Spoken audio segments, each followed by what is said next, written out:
You are the champ. Believe me, you got more guts than you got sense. Yes! I love it.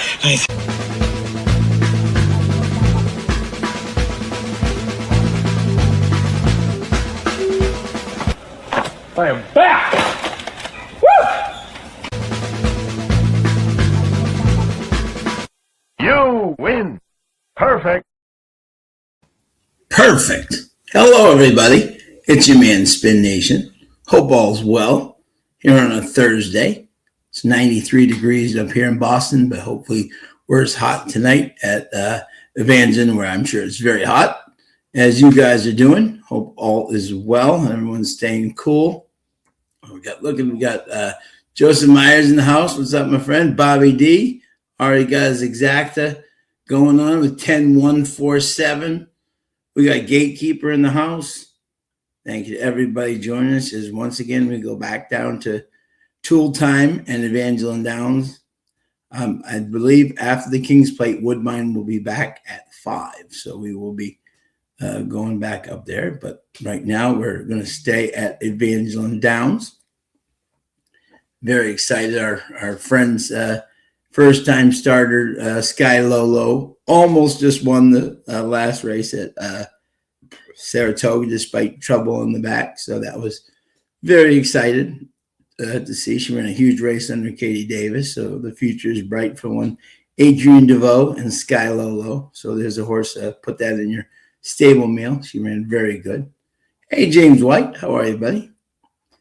Hope everyone's doing good. So let's see here. We're off the turf tonight. So we're off the turf. So there are some changes here for sure that will definitely factor in tonight, especially the first race here off the turf. So any handicapping that I did, out the window. But that's okay because we're still going to do well. Exactly. Thank you, everybody, for joining us here. We should have the Wolf joining us soon, which will be exciting. Yeah, lots of scratches in race 1. I saw that. We got, let me see here, just to count the ways here. We got the 2 scratch. We got the 5 scratch. We got the 6 scratch. We got the 7. We got the 7s in. The 8, 6, 5, and 2. All out of this race. Hey, Kat, how are you, bud? Hey, Kim, how are you? Hope you guys are having a fabulous, well-deserved vacation, my friend. Oh, it's raining. Okay, but a good night to stay in with us and do some evangelism. So we love having Kim in the house. She's on a well-deserved vacation with her awesome daughter Emma. So have an awesome time, my friends. Well-deserved. Let's see. We got and. Only way this show would be better. I know how to make it better. We bring on the man, the myth, the legend, Chase the Wolf. How are you, buddy? I'm good, man. How are you? Doing great. Someone's getting excited. He's getting closer and closer to Saratoga. I am. It's so close. We planned this trip back in May, and it felt like it was going to take forever, but it's here. It's excited. Knocking on the door. Exactly. Yeah. How have you been, sir? Doing good. My our friends Wesley and Lizzie, and Adrienne DeVoe, their first time starter Sky Lolo with Katie Davis almost won the last race flying at Saratoga. I was very excited to see her. She's the first horse ever. This is kind of cool. That I've walked across the street with at Saratoga, like when they stop, to watch her train. So it's really cool, That's awesome. Yeah, man. So it's kind of cool to see him from the start, So, absolutely. Yeah. So she's 14. Yeah. So we're off the turf here. I was not pleased to get home and see that we were off the turf because I know handicapped this one for turf. Zach, as always, sir, I will give you the honor of the first race. Okay. The horse that I'm really kind of interested in here Might just be the 7, Out of Sight Seaster for Okay. Justin Jeanson with Castillo up. Just kind of steady progression. I think the move to take this race off the turf at this shorter distance is going to work out in the horse's favor. 4 starts, 3 seconds. Could this be a little bit deeper waters? But I mean, I could see this kind of working out. I might play around with using that and using 2 pretty obvious horses, Dragon Navy and Paradise Ridge, who, I mean, I think are very appropriately bet, I would say. Yep. I agree. Who are you looking at here? Yeah, I was kind of with your 3 there, your 3 horses that you said. I mean, obviously, I think Out of Sight Sealster was definitely put in this race, I think, hoping it would come off. And I think they've gotten their wish. And especially when you have some turf horses in there.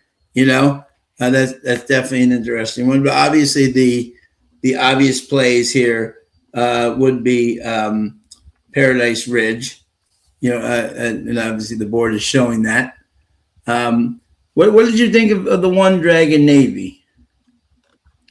Well, with Dragon Navy, and once again, I kind of handicapped this for turf, but even without it being on turf, the horse is dropping out of way tougher competition with in a $32,000 maiden special weight last out.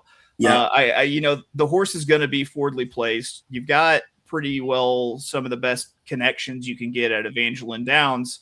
The question is going to be what does this horse want to do? I mean, you've got 5 starts with only 1 second, and it's not the same case as we had last week where there are all these horses that have had like 20 chances to win. Right. They're dropping in class and finally doing the thing. So right. I don't know. This horse hasn't proved that it wants to win yet. So I think it's good value currently at where it is. Well, it's just moved to 9-5, the favorite. At 2-1, I kind of like the horse. Anything short of that, I'm not really a fan, and kind of want to maybe take a shot somewhere else. And that's where you kind of say, is this a good drop or a bad drop? Especially when you're kind of competitive, like 4th in the 32. It wasn't like you were like 9th. You know what I'm saying? She was 4th, so that's at least competitive. You know what I'm saying? So it was kind of it's always a question mark. And you look back at what the horse did at Churchill Downs and Ellis Park, which you assume are much deeper waters, and the horse ran figures that are good enough to win this race a couple times over. But we haven't really seen those figures since those 2 starts when he was with the Colebrook barn. I'm not sure. Let's see how. I'm not sure how Sam David here does second off the claim, but I'm not sure if this horse is going to move forward from where it is. The horse that I think could maybe make a move forward is the 4, even possibly the 3. I don't think we've talked about the 3 much, but if you look at the time form pace ratings here, that's the late pace in this race, and it should be forwardly placed. So, I mean, do I maybe mess around with like a wheeled something where I put like the 3 and the 7 on top and wheel in the 1 and 4 underneath? Yeah. What do you think, Sean? Yeah, that's I think that's a solid play.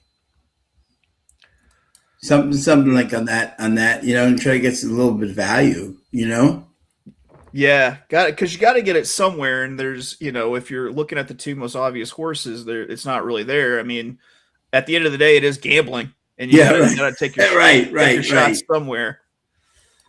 We're not trying to make 240 on 2, Right. I'll have to see what let's see what the old formula liked here, because he sent me his sheet. Yeah, that will help. The old formula. He said something about being in Canada, I think. Yeah, he's definitely on vacation with some. Yeah, exactly. Yeah.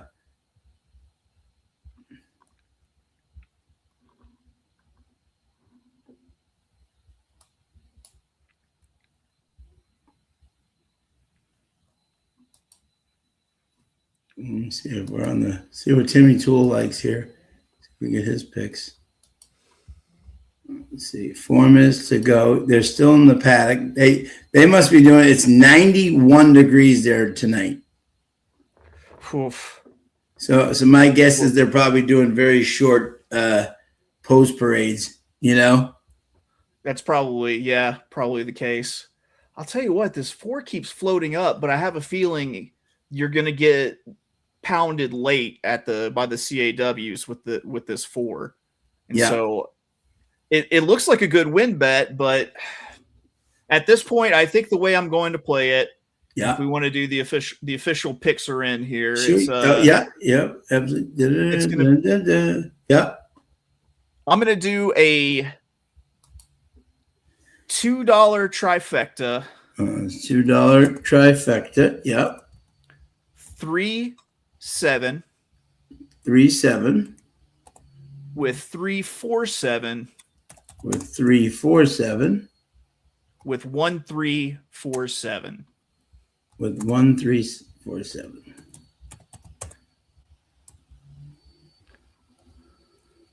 Let's see if we can do something exciting right off the bat. I keep just barely missing these trifectas on the show. Hopefully, I know, huh? This is the play. This finally is the official Trusted Profits bet right there. 3-7 with 3-4-7 with 1-3-4-7 for $2, right? Yep. That's it. Which I believe is a $16 play. Yep.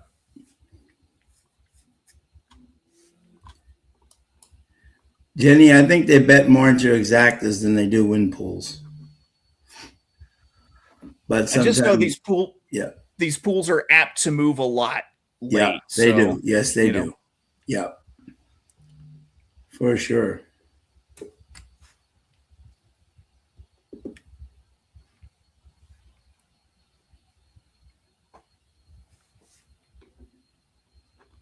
So we had 2 minutes to post.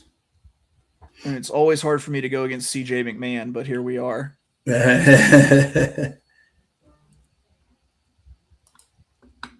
Old Money Stacks McMahon.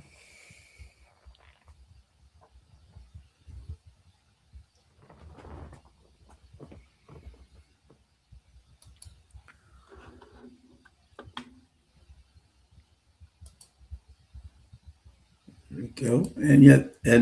So what are you up to? Any plans this weekend, Wolfie? No, gonna keep it pretty low key, I think, since we're going out of town. Watch the Haskell, maybe bet the Haskell. That's about. It should be a pretty good betting race, I think. Yeah, it should be a very good betting race. Yep. So I'll do that. I'll watch soccer, I think. Yeah. Oh yeah, big final, Spain versus Argentina, and the refs. Yeah, should be a good one. I'm on Team Argentina here. I want to say I saw a stat that said typically whenever the World Cup is in the Western Hemisphere, it's teams from the Western Hemisphere that win it. Yes. Yep. So why not take a swing at Argentina? Who's it'll definitely be for sure. And how much did that bet cost? I believe it is $16. Yeah, $16. Yep, there you go. Yep, perfect. So I'm just doing the banner there. There we go. Now you're going up for what? The CCA? Is that your weekend? Yep, CCA Oaks is the big race. I think there are, of course, a couple other stakes on the card, but I can't remember which ones at the moment. And Barry will be up there? Or handicapping for it. Yeah, Barry is going to be there. I'll get to see DeSantis. I'll get to see Cyril Bodway. I think Josh Rodriguez from On the Wrong Lead might be up there. Oh, there you go. Okay. Yeah. Get to see Marty. Yeah, you can see everybody. That's awesome. Yeah, Marty, Kaylee. That's great. Yeah. Pumped. I'm gonna see if I can just hold on to Marty's bicep and he can just lift me up. Yeah, exactly. Jenny Mack. Hey, Jenny has got an exacta box 1, 3, 4, 10 and winning place in the 1 and 3. Good luck. We're getting closer to the start of our night. 8 races tonight. 91 degrees down there. I can only imagine how humid that must be at Evangeline Downs. Because they got a little bit of rain. Yeah. Yeah. That 91 must feel like 106.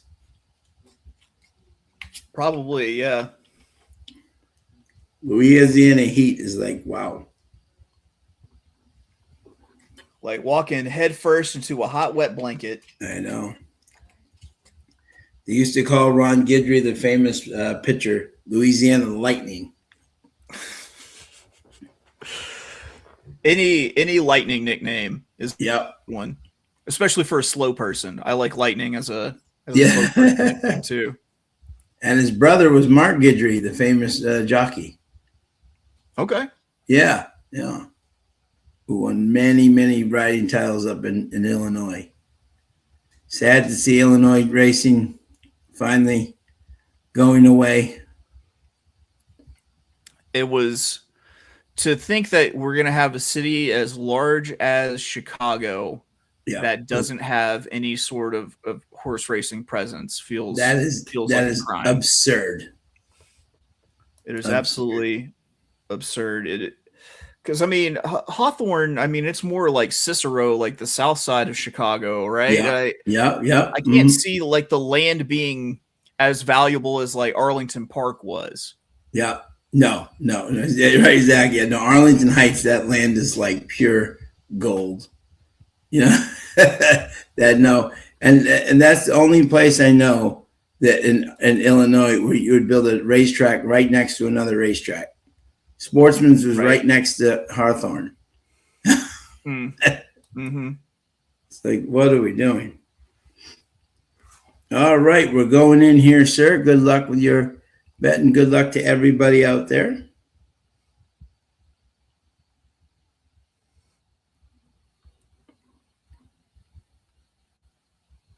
Got the 4-horse going in here.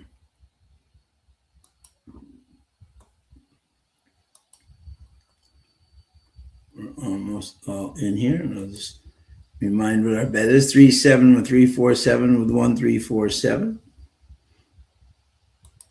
And they're off. And it's the 1 going for the lead with the 3 and the 4 right there. The 7 sitting right off them in 4th. Then we get the 10 and the 9 right back as they go along. And it's Dragon Navy on the lead. The 3, Cozy's Operetta, sitting right behind them. The 4, Paradise Ridge, looming large on the outside 3rd. We got the 10 moving up on the inside. The quarter, 22 and 1. As the 1, Dragon Navy, continues to move impressively. But the 4, Paradise Ridge, trying to come up the rail on the outside to get them. But then we got the 10, we got the 3, we got the 7 down the stretch they come. The 4 is overtaking the 1. The 7's trying to get up. The 3's trying to get up. Down the stretch they come. And the 4's still in total control. The 1, 4, 1, 7, 3. Or 4, 1, 7, is that 10 or is it 9? 4, 1. I think it was. Not sure.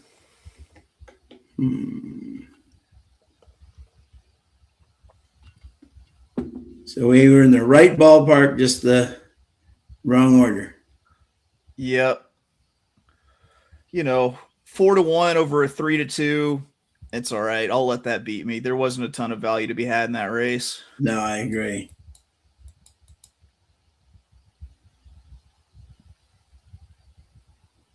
Yeah, they don't get a lot of money bet on there.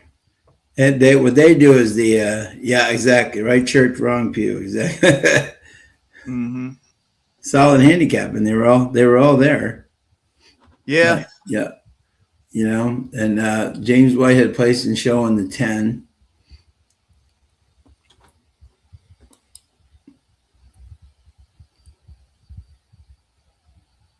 Yeah, that 4 was running a solid.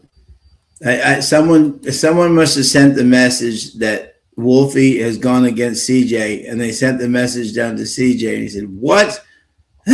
Yep. Yep. This is how you treat me after all the things I've done for you? Right, exactly. He said, "How dare he?" Exactly.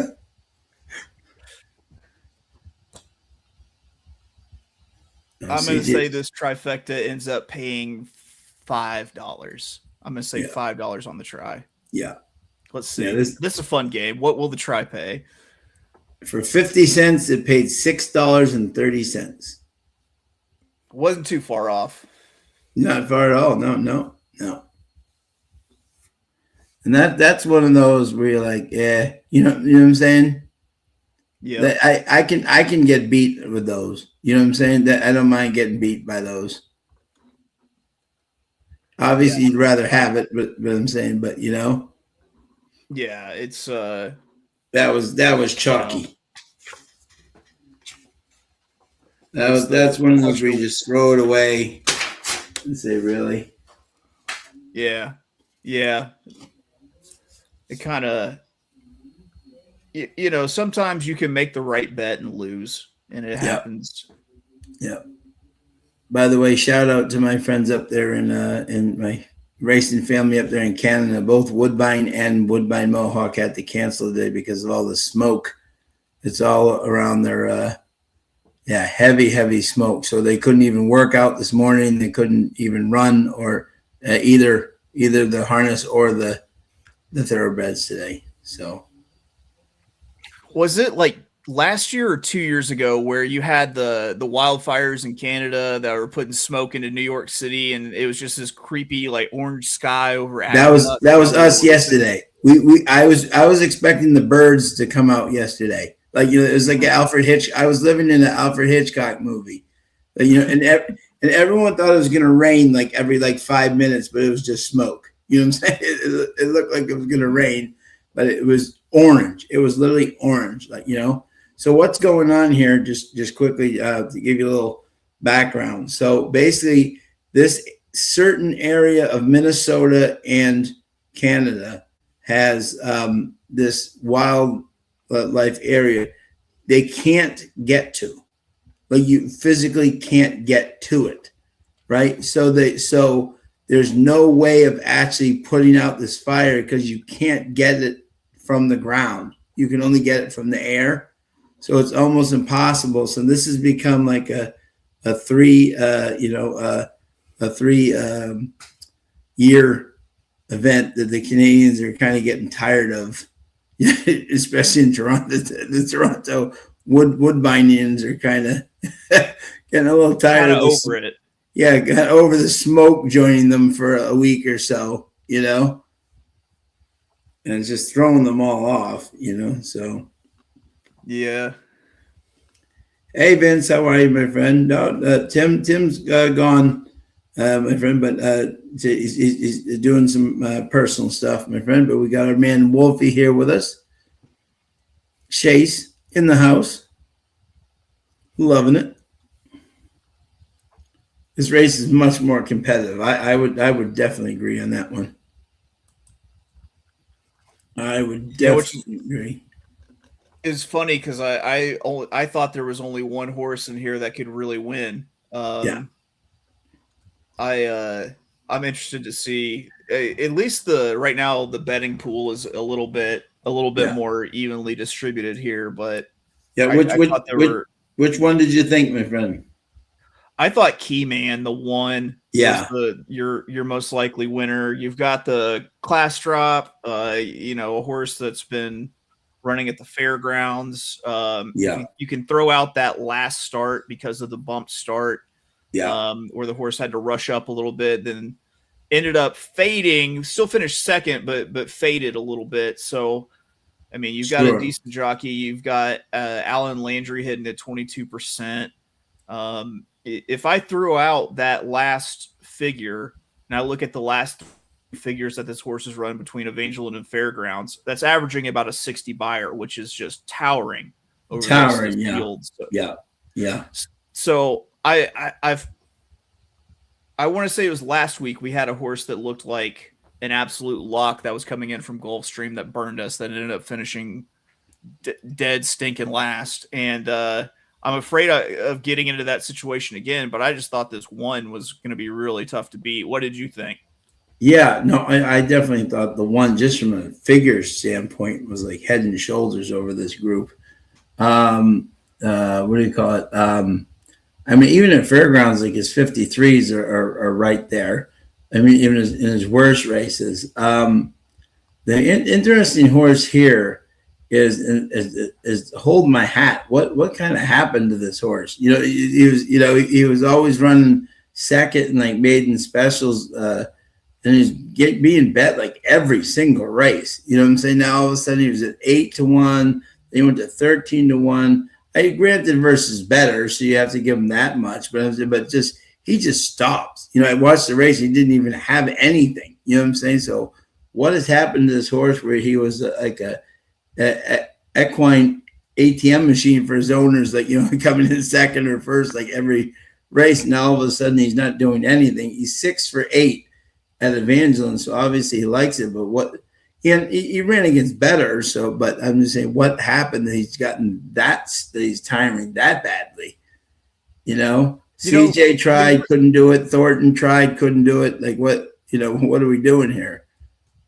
They really kind of put some mileage on him last year with how popular he was raced, and maybe the layoff does him a little bit of good here. And if the layoff does him a little bit of good, then I mean this horse is going to should be sitting in the garden spot right off of the one who I think should be the early pace here. And I mean, if he can sit chilly there, and if the horse actually has something, I mean, it's hard to make anything out of these works because we're coming off of the not being worked since November, not running since August of last year. They're slow works, but I mean, probably average works for Evangeline Downs. Yeah. So I don't know what to make with it. I think it's especially at 7-2 right now. I mean, it could be a good play, but it's very much a buyer beware sort of situation. Oh, absolutely. Yeah.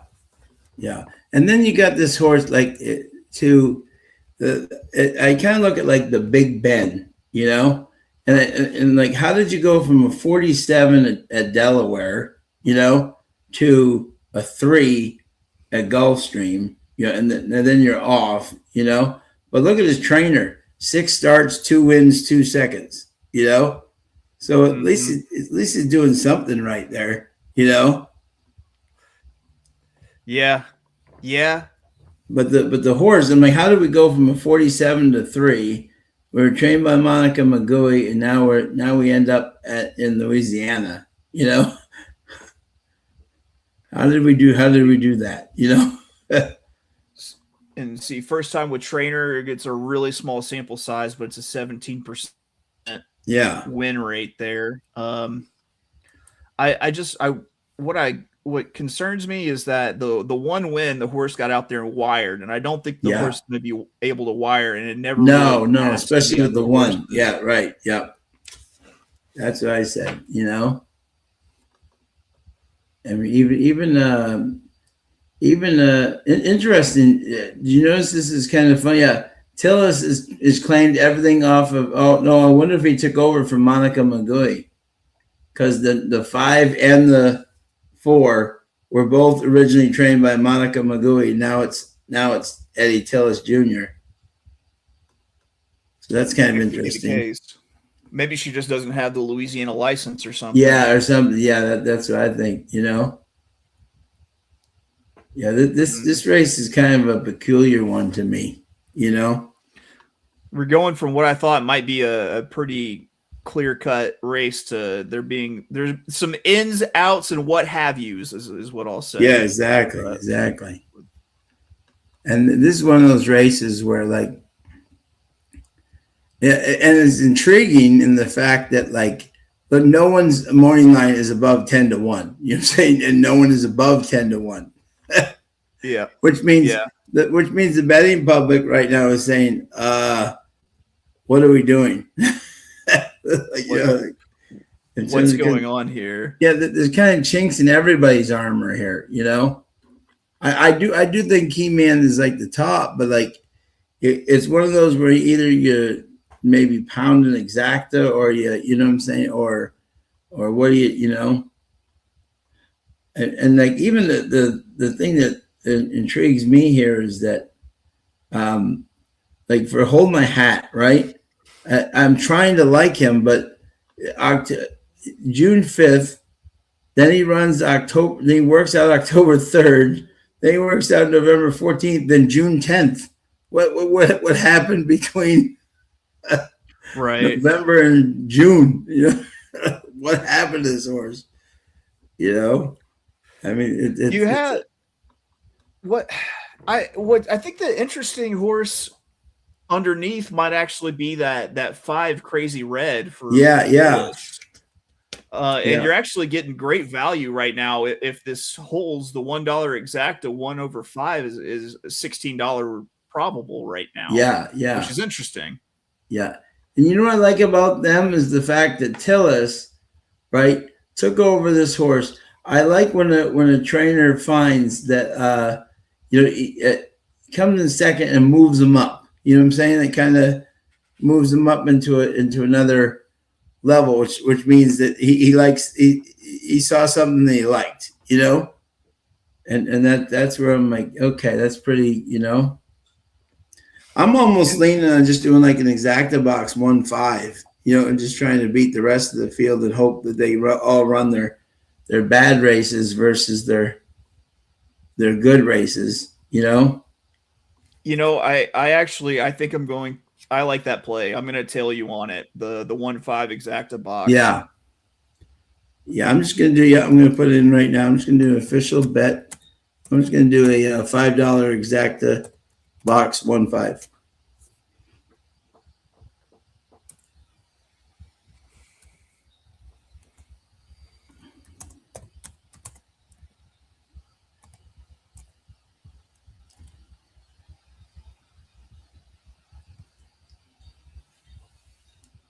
What track? We're doing Evangeline Downs because Woodbine, because of their summer stuff, is starting at 3, not at their usual 5 o'clock time. After the King's Plate, they will be back at 5, and we. Hi, Feisty, how are you? Such positivity in this voice. But they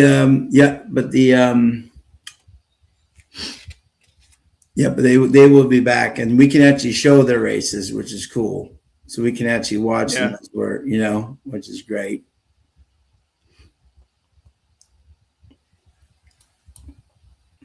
Let's see what Timmy Tool Time has. Timmy has 6-1-2 as his selections. So he's going to the outside Motel Patel 6 Holiday Inn. only win for the 6, going against main claiming $5,000. Last out against $4,000 claimers. Presses the pace, completely fades.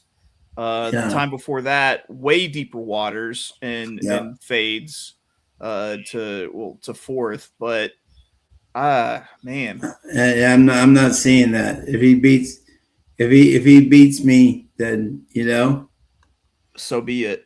Yeah, exactly. Yeah, that's not the horse I'm going for by any means. Bobby D's got exacta box 1-2. Good luck, Bobby. Bobby's digging that too. If he could ever come back to his form, he's 6 or 8, and I mean, I'm just an Evangeline, but I just hated the way the horse quit.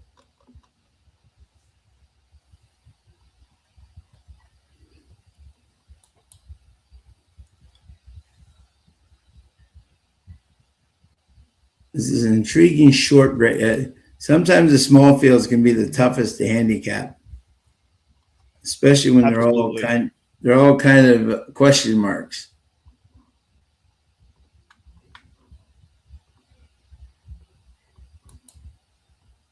James White's got a tri-key 1 with the 4-5-6 and exacta 1-6. Good luck, James. I definitely think, I think we're both on the same thing there. And James is too, that the 1 is definitely the horse to beat. Yep. It's just which horse will possibly come behind them.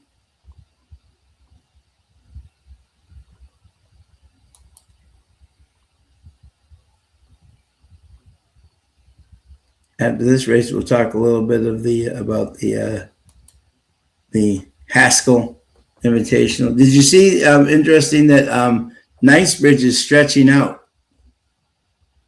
this week. Yeah. Let's see, I hadn't had a chance to handicap it yet, but let me look at the entries. Yeah.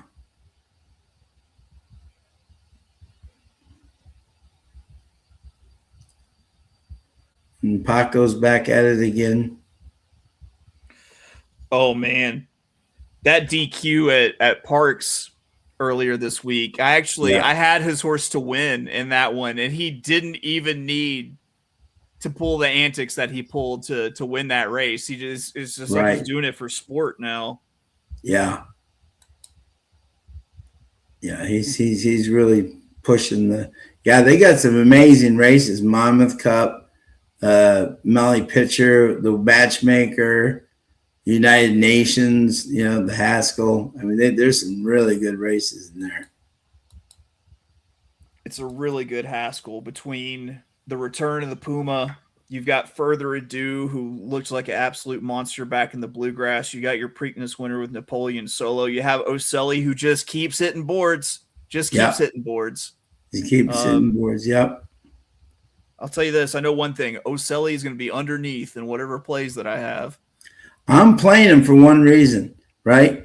Am I wrong there? If Further Ado goes to the lead and Paco goes to the lead, you know what I'm saying, with Napoleon Solo, because I would think he'd be on the lead, you know, or do we have just the Puma, you know, will he sit right off them, you know, will Louis sit in a nice little garden seat there, you know, between them, you know, that's going to be interesting. Hey, Attila, how are you? As Evangeline Downs 3-horse to win and 3-2-4 exacta box. Marv Beatty, how are you, my friend? 4 with the 1-2 exacta key.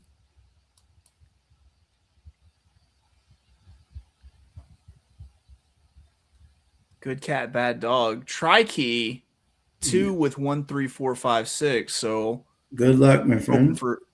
Hoping for a little bit of chaos and for this 2 to actually show up, which, hey, man, if you think you can do it, you're getting 3-1 right now. I know. This looks like a Woodbine board. 3-1, 6-1, 5-1, 7-1, 3-1, 9-5. If you're playing the exotics with the pick 3s, pick 4s, this is showing that the public's like, what? Zach, you got some choices here. When they spring the latch, what do you think this 1 goes off at? I say even money. Even money? Maybe 4 to 5. Maybe the doubles suggest to me 4 to 5. You know? Back down to 3 to 2 now. Yeah. I'll stick with even, but I wouldn't surprise if 4 to 5, 3 to 5 becomes the norm there. Journalism. Have you ever seen a better looking horse in journalism that just can't quite seem to win? He's an owner's dream. He shows up every single time. He will not run a bad race. You know, he just can't beat. You know, he just keeps running into monsters who run monster races on monster days. It kind of makes you think of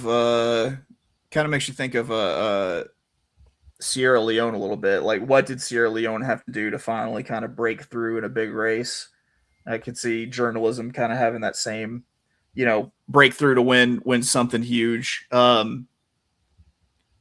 You know, I guess Sierra Leone had his victories too, but if you look at how he finished in most of those races, it really just kind of came up short over and over. Yeah, right.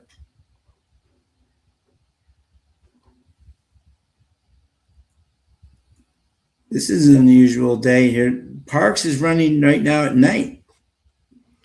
Yeah, I saw that. Probably because of the heat. That's probably, yeah. And they're probably just doing quick post parades where they're, Yeah. Jenny Mac can't see past the one. And she's passing. Yeah. Yeah.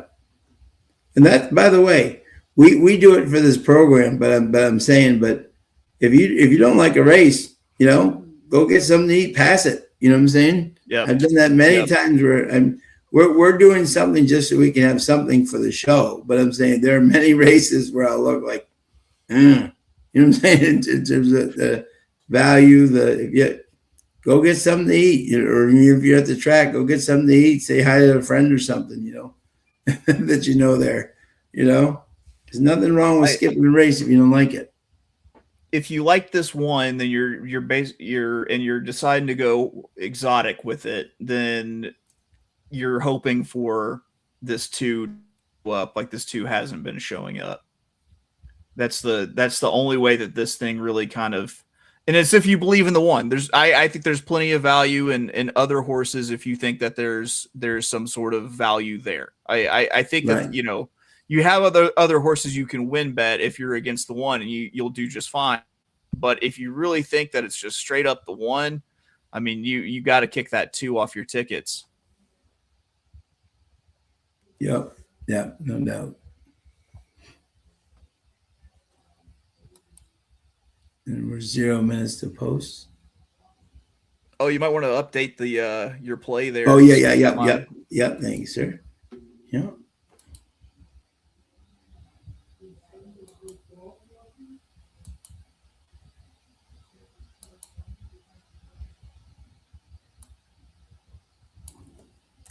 There we go, my friend. All right. 74. The good thing is they what do you call it? They're not going to take too long tonight, probably with the heat. When I get those horses in the gate, unlike Chucktown, who takes like 20 minutes to get a $5,000 claiming field into the gate. Yeah. Oh, we still love Chucktown, though. Yeah. I said we still love Chucktown. Yeah, exactly. But I love, like, you swear every race there was $500,000, the way or mandatory like pick 6, Yeah. Oh yeah.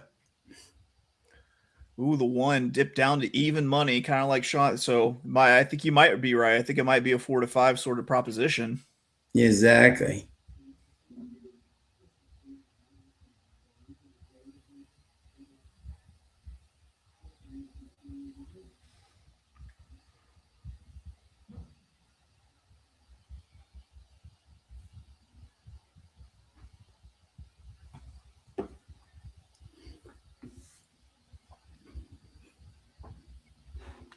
And we're about to go into the gate. Good luck, everybody. Again, our bet is 1-6. Exact the box. Exhibit A for the team bull ring. Absolutely. All right. We're to the gate. And they're off.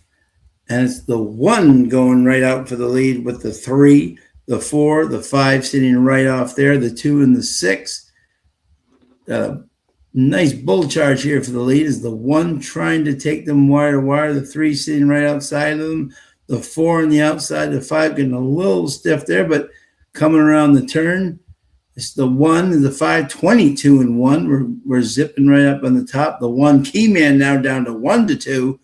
Going down with the 5 crazy red down to 9-1, trying to get the 3, the 4, the 2 all chasing, and the 6 has had a better day. Down the stretch they come, and it's the 1 in control. The 5 trying to hold on, the 3 coming on the outside and the inside. We got the 2 on the 5 trying to dig down in the middle, but it's going to be the 1, 1-2. The bettors had it right.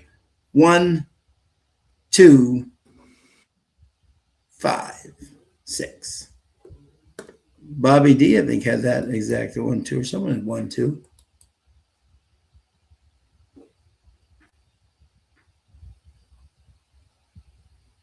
Someone had 1-2 there, Cole. Let me see here. Bobby D. He said exacta box 1-2. Nice job, Bobby D. Hold my hat does what they do best. Come in second. And that's not a bad thing, Seven. Did you notice that this is where the cause may have actually gotten themselves in trouble? My 1-5 was $9. It went off at $4 for $1. Someone lost money on my 1-5 on the 1-5 there. Wow. That was at $9 and it went to $4. Ooh, somebody. I agree, Jenny. Try to beat the 1. And the 1 was the standout. Just the figures alone just were but that's one of those things where like and I have friends that do this and I don't understand it. Like the 1's the best. I'm doing 1 all. So if you won that, congratulations. You bet $10 to win 14. That's just not even worth it. The 1's almost a better bet at 1-2 if you really like it.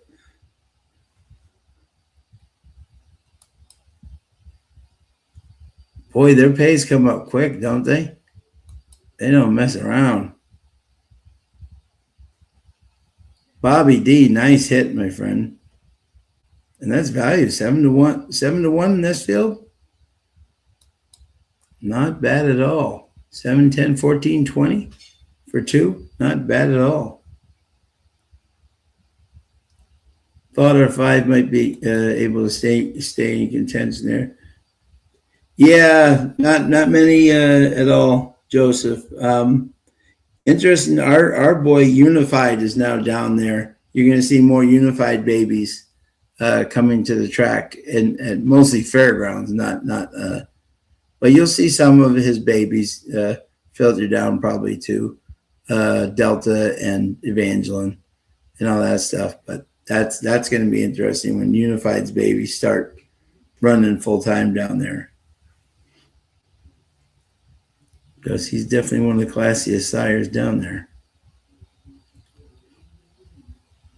But does anyone else have that other than, let's see here. Jenny passed. So I had 3 and then 2, 4. Marv BB had 4 with the 1-2. Oh. Yeah. Got the 1-2 part right. Good. Cat had, hold on a second. 2 with the 1, 3, 4, 5, 6. So, Cat, did you get the try? Nice job, my friend. Cat getting the try there.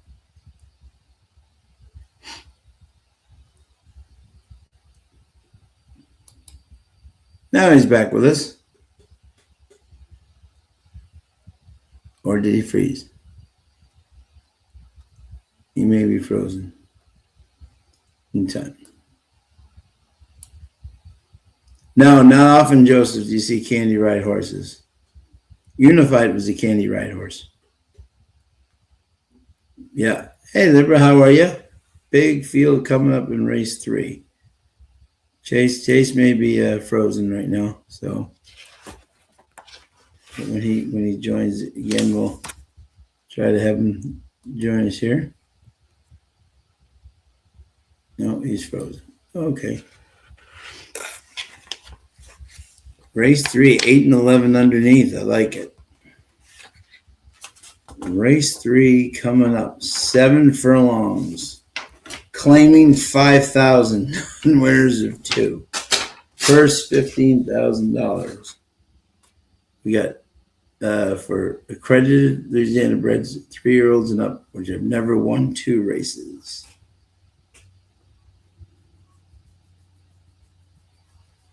Yep. Well, yep. Oh, no 2 on top. Okay. Oh, shucks. Okay. Darn. Oh, the two. Okay. I thought it was a tri-key wheel. I'm sorry. Yeah. And two was trying. So let us know here, guys. Who do you like in the Haskell this weekend? We got the 1-star sweeper, 30-1. Further Ado, 2-1. Baby Vino, 15-1. The Puma sitting right there at 7-2. Iron Honor, 3-1. Napoleon Solo, 5-2. And Otelli, 6-1. Very, very interesting field there. And the Haskell on an incredible betting card. They've done an amazing job there on that. Kudos to them. And how many horses do we have coming up here in the race 3?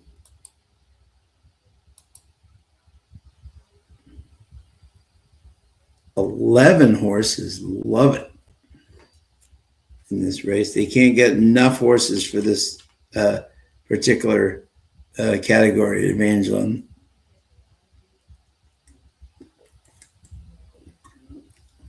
Sometimes it becomes a jockey race for me where I just try to see who's picking who here.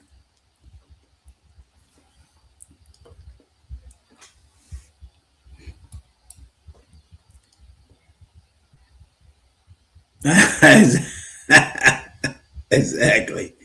Amen. Iron Honor. Is this the race he puts it all together for Chad C. Brown? Did I see a stat that Chad's like lost his last 22 races or something at Saratoga? Because I know Todd had been had lost like 30 straight in a row. I don't think that's and it's true. I don't know, but that's crazy if that's true. All I know right now is Flavian's just going absolutely nuts on everybody.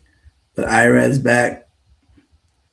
Cats is Further Ado should demolish these. Well, man, is there any track better than for Further Ado than Monmouth with the speed bias? Holy cow. The only thing I can say is, does Paco go to the lead with Napoleon Solo too? Or do they just all sit back and just watch Irad just steal everything up front?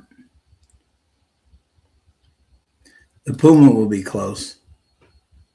Yeah, Further Ado is training really well. That's a good horse. And he proved that he's not just a Keeneland horse with his last race. So everyone thought the only track he could win on was Keeneland, and he did win at Churchill, although it wasn't the most impressive looking. He still did win at Churchill, but in his first as a 2-year-old. But I think with the speed bias, he's going to be awfully tough to beat in that field. The Puma's going to be right there. I think class-wise, the Puma's right up there with everybody, especially at Monmouth at 1.8 miles, versus I think that's exactly his wheelhouse. I don't know if the Puma's exactly 1.25 mile horse, but I think 1.8 miles is his bread and butter. So I think that's going to be. And the addition of Luis Saez, because Javier is out 3 weeks, that will be a solid fit, I think, for him. So Chad Summers, horrible off long. Yeah. And he's got Paco. So who keeps riding? I don't know why, but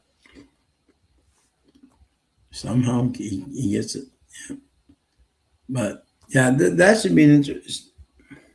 Yeah. Yep. Yes, indeed. That would be one of the greatest, what the heck moments in racing. And they should check the horse 3 minutes after the race starts if he wins. Because I, for once, will be shocked if he does.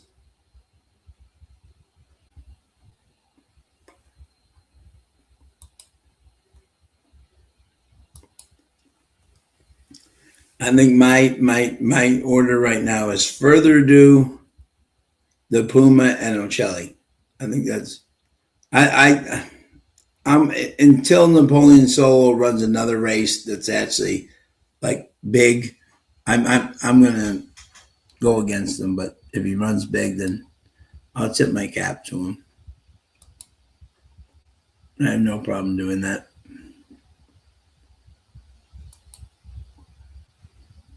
I think that was just one of those races where he's got, and then nobody else wanted to run with him.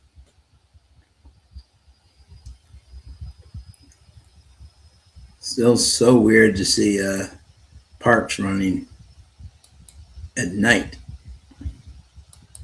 But luckily they have the daylight until like 8 o'clock where they can get all their races in.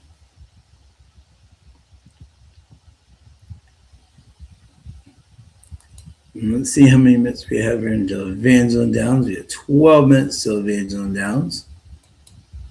Race 3 in a full field, and right now the favorite is 7-2. So if you like betting big fields, this is the way. People say this, and it's funny how this always works, right? People always say what the people that aren't horse racing aficionados, they say, who's the biggest handles? Is it Saratoga? Is it Del Mar? No, it's Gulfstream like every single year. And people say, why is that possible? If it's because they put 10, 12 horse fields out every single day. And big bettors want big fields. They don't want 5, 6, 4, 7, 4 horse fields. They want 10, 12. So it really doesn't matter as much as the product because Gulfstream in the summer can be rather interesting. But there's 10, 12 horses in every race, and the bettors and the big bettors can take their chances with that, and that's what they like. So Gulfstream's always like handle wise is always big in the summer because they always have 10, 12 horse fields. Bobby D's got exacta box 4, 9, 11, 8. Good luck, Bobby. Nice hit, Bobby. Hope you hit that one 10 or 20 times on the machine. That was a heck of an exacta. All right. So now we'll look at this race and we'll see who does Timmy like here. Okay. So, and Rob's buy your ticket in race 3. He has 5, 8. He's using 3. He's 5, 8, and 11 in this race, and shucking the 7-2 right now favorite. Interesting.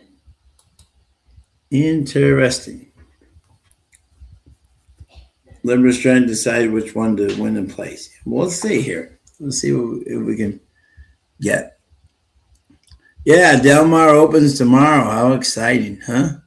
And how ironic on Fox that my man Todd Schrupp and Simon are back together again on Fox for Del Mar. Exactly. And with Michelle you got 3 ex-FanDuel people all on the coverage for FanDuel. That's a little weird to me because they're all a lot of those guys are very good friends with me, and to see them on Fox doing Del Mar is definitely going to be something to take time to see. But I'm very happy for all of them.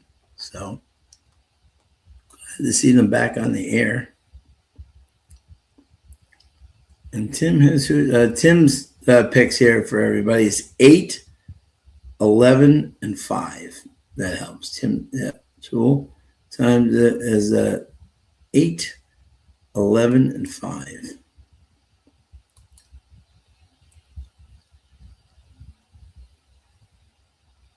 I want $80 to get in plus Ticketmaster charge. Whoa. Yeah, Del Mar. It's always a great time in the summer when Del Mar opens. A beautiful track indeed, except I will always die on the hill that even though people love Del Mar, Santa Anita is the most beautiful track in Santa Anita in California. and it will always be. They want $80 to get in. Wow. Wow. That's really become their boutique meat, huh? All right, let's try to get a winner here. And interesting, we have a. And we kind of looked at this race, and let me know who you guys like. $80. Oh, I think we got him back. We got him back. It took a lot of doing, but I'm back. Yeah, boy. Had to start a router and everything. There you go. $80, Chase. They want to get into Del Mar for opening day. $80? Yeah. It's nice, but it ain't that nice. Yeah. As I was saying, Chase, I will die on the hill that even though I think Del Mar is a beautiful track, Santa Anita will always be is the most beautiful track in California. There's I don't think there's any other track in America that with the mountains in back is as pretty as the track of Land and Flowers, you know? Yeah, absolutely. I mean, that backdrop is just magnificent. It's almost like you're on a movie set. That's right. General admission, $80 general admission to get into Del Mar. One thing I love about Oaklawn is they will never charge you a dime to walk through the doors. Yep. And that's why they have, 71,000 people on some days? Yeah. And their hospitality is always, I've heard that they are like the best hospitality, track. Like, you know, they know how to treat their fans really well.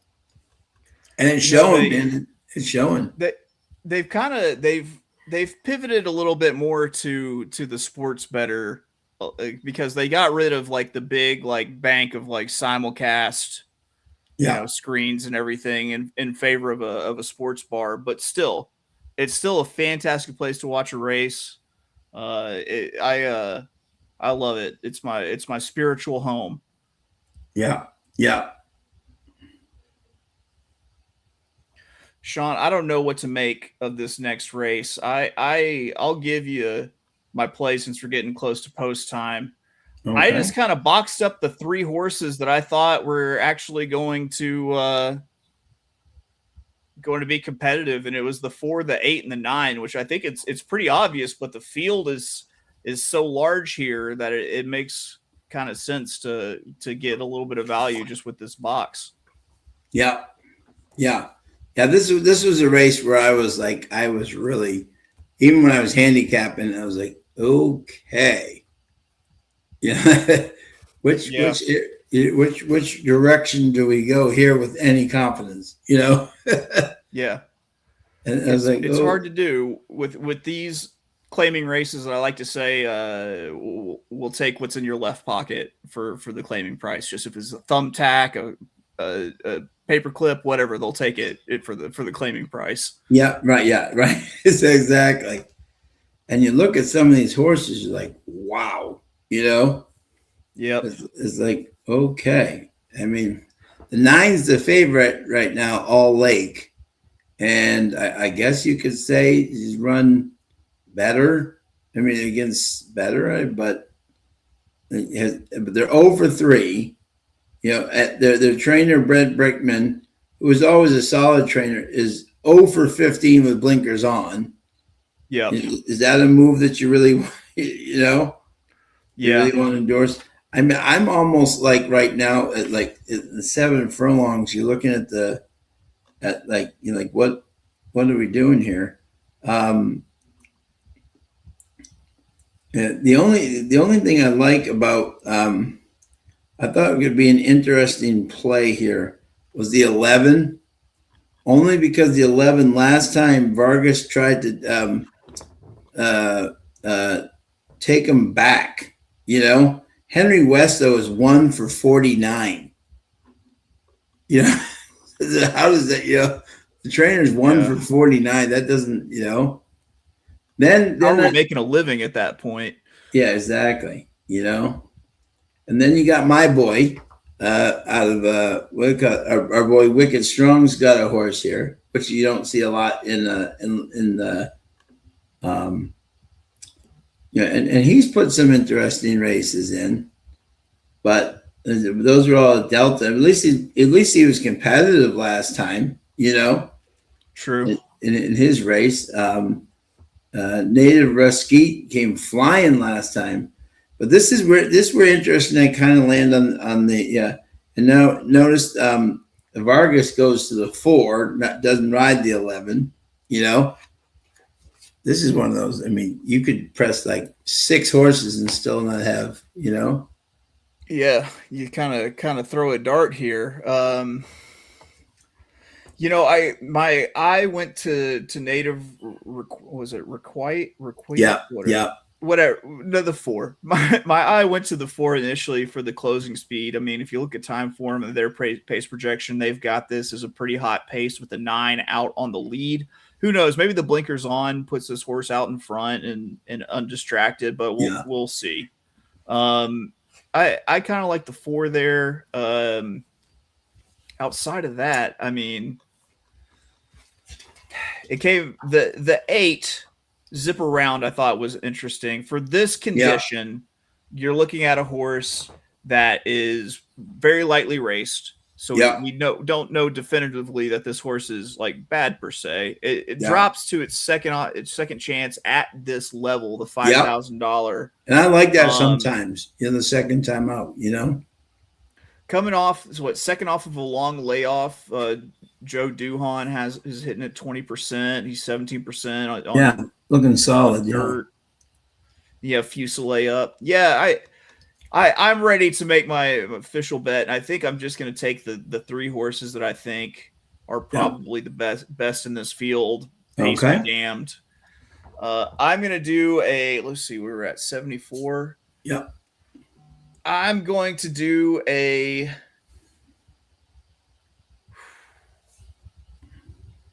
$4 exacta box.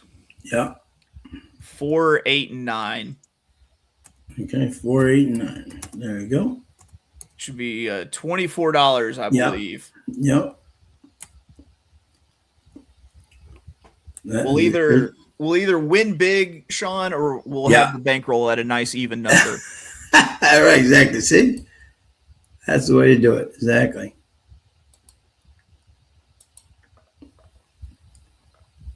Yeah, there we go. Nice even number, but hopefully it's going to go right back up. 489 is the official play. Gatekeeper is right with us. He's got 489 11 exacta box. Jenny Max got win in place in the 6-8 and the $3 in the exacta box 3689. Marv's got the 11 with the 2, 4, 5, 8, and Kat's got 8 with the 4, 5, 7, 9, 11. Everyone just kind of all over the place. Let's see. Michael Hebert asked me a question. Do I live in Hot Springs? I do not. I'm in the Little Rock area, about an hour away. Yeah. 7 furlongs. I kind of think of the 7 furlongs as always as the bastard distance. Like who's a good 7 furlong horse? It's you're either a miler or you're a 6 furlong horse in my mind. 6 and a half's the real bastard distance, I think. Yes, exactly. That's the tweener one,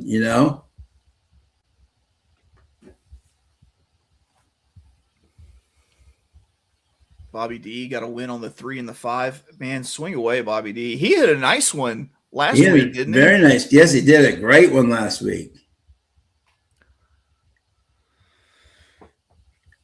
Kyle Graves got an exacta box 8, 4, 5, 6, 9. Nisos. Is Nisos running this weekend? I haven't been able to fully handicap this weekend.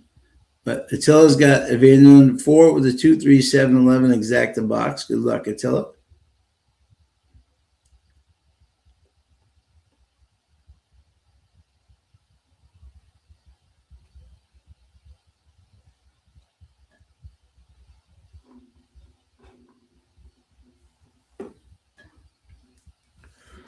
Let's see. Race 4, we're off the turf, aren't we? Oh, man, this is killer. This is killer, Sean. I know, huh?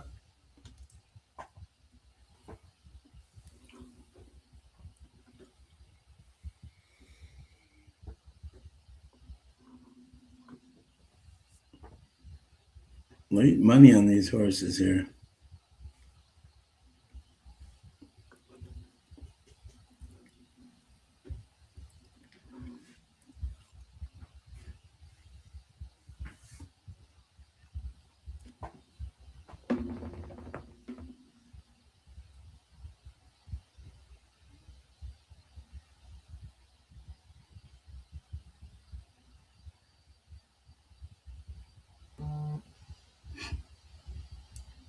Almost in line. Good luck to everybody. Corey Atkins, how are you?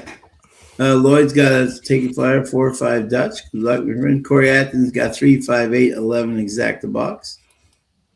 We're all over the place here in this race. Rightfully so. Yeah. We're almost all in line.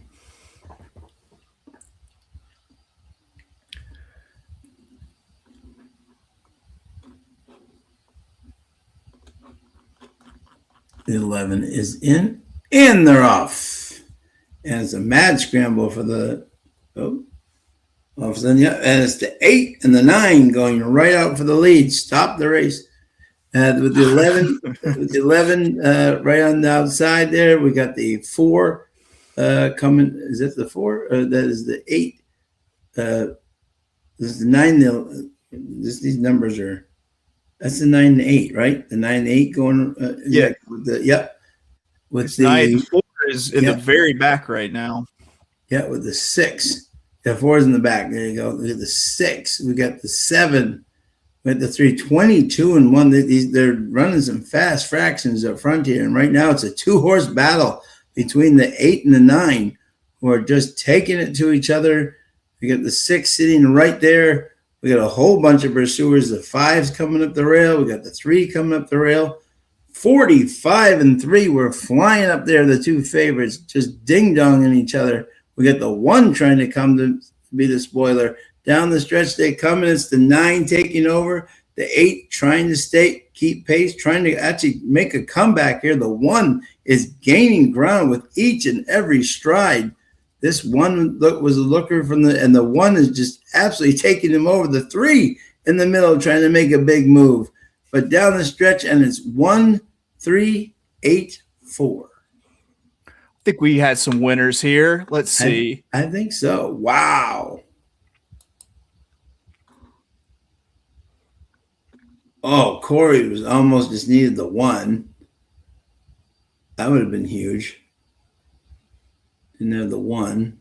Trying to see what we got here. 11.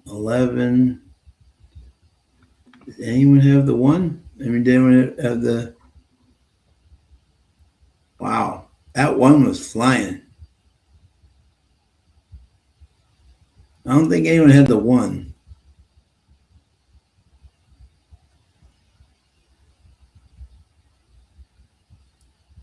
Jenny had the 6 and the 8. I'm trying to see who. Huh. Maybe we all got blanked. Yeah, I think that this may be a blank on the.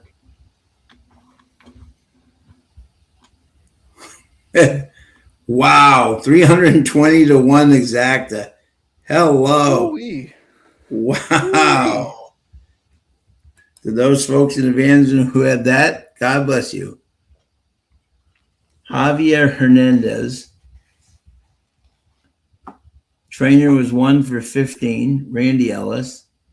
The bug jumping up there. Coming off a 6th place race empty.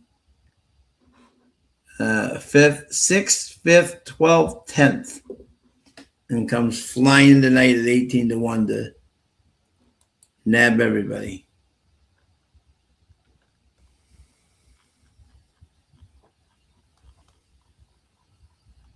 Corey was close. Yeah, Corey was close. Yeah, Lloyd got a 2nd. You know. That was, man. That was it's just a crapshoot, you know. Yeah. Yep. That's one of those races where, like, I mean, we're all geniuses after the race, right? But that's where, like, a lot of our friends, like, if you see a race like that, yeah, what's the daily double pay? Because if you really like the one like we did in the last race, just go at that race. You know what I'm saying? But man, that was crazy. The $1 daily double, only $35. Wow.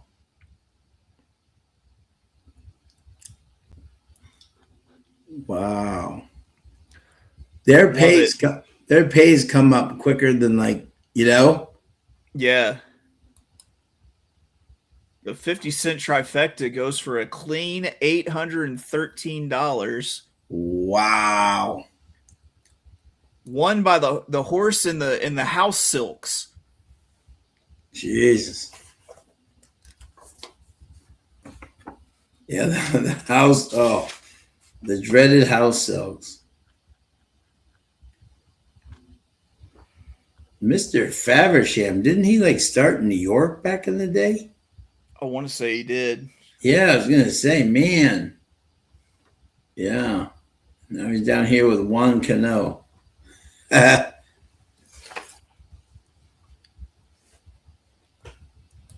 Or as I said, yeah. Or as Sterling used to say, Juan Cano, don't you know? That was Robinson Cano, but Andy Sterling, John Sterling used to always say, and it's Robinson Cano, don't you know?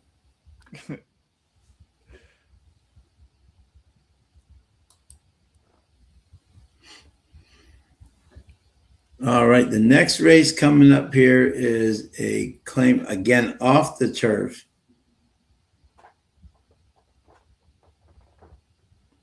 And we got the 5 is out, the 8 is out, the 11 is out, the 12 is out, and the 13 is out.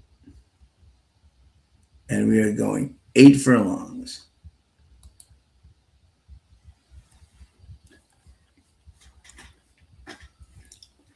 The Lord, that's why I said it's okay, good. No worries, bud. Those numbers there for a second were tough. I was like, which one is which? Yeah, they had the 4 in the mix whenever the 4 was probably 15 lengths off. Yeah, I was gonna say, it's like, what? Exactly. Okay, who?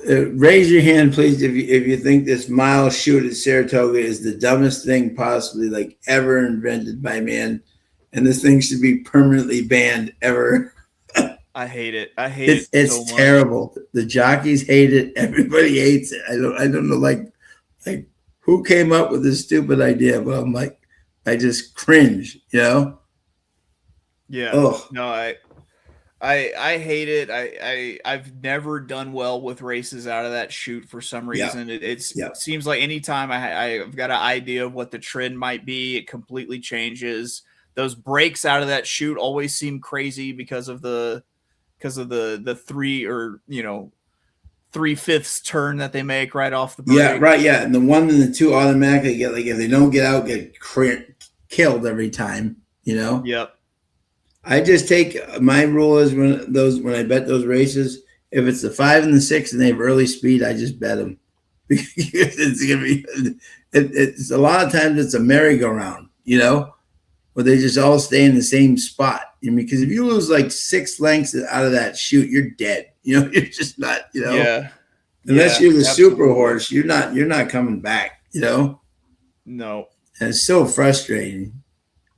There's one race last weekend where, like, the whole race complexion. It was Jose Ortiz and what do you call it? And Andy Sterling's like, there's no way that horse should be in the lead. No, and they interviewed Jose afterwards. He's like, yeah, I didn't expect to be on the lead, but he was running well, so I just let him go.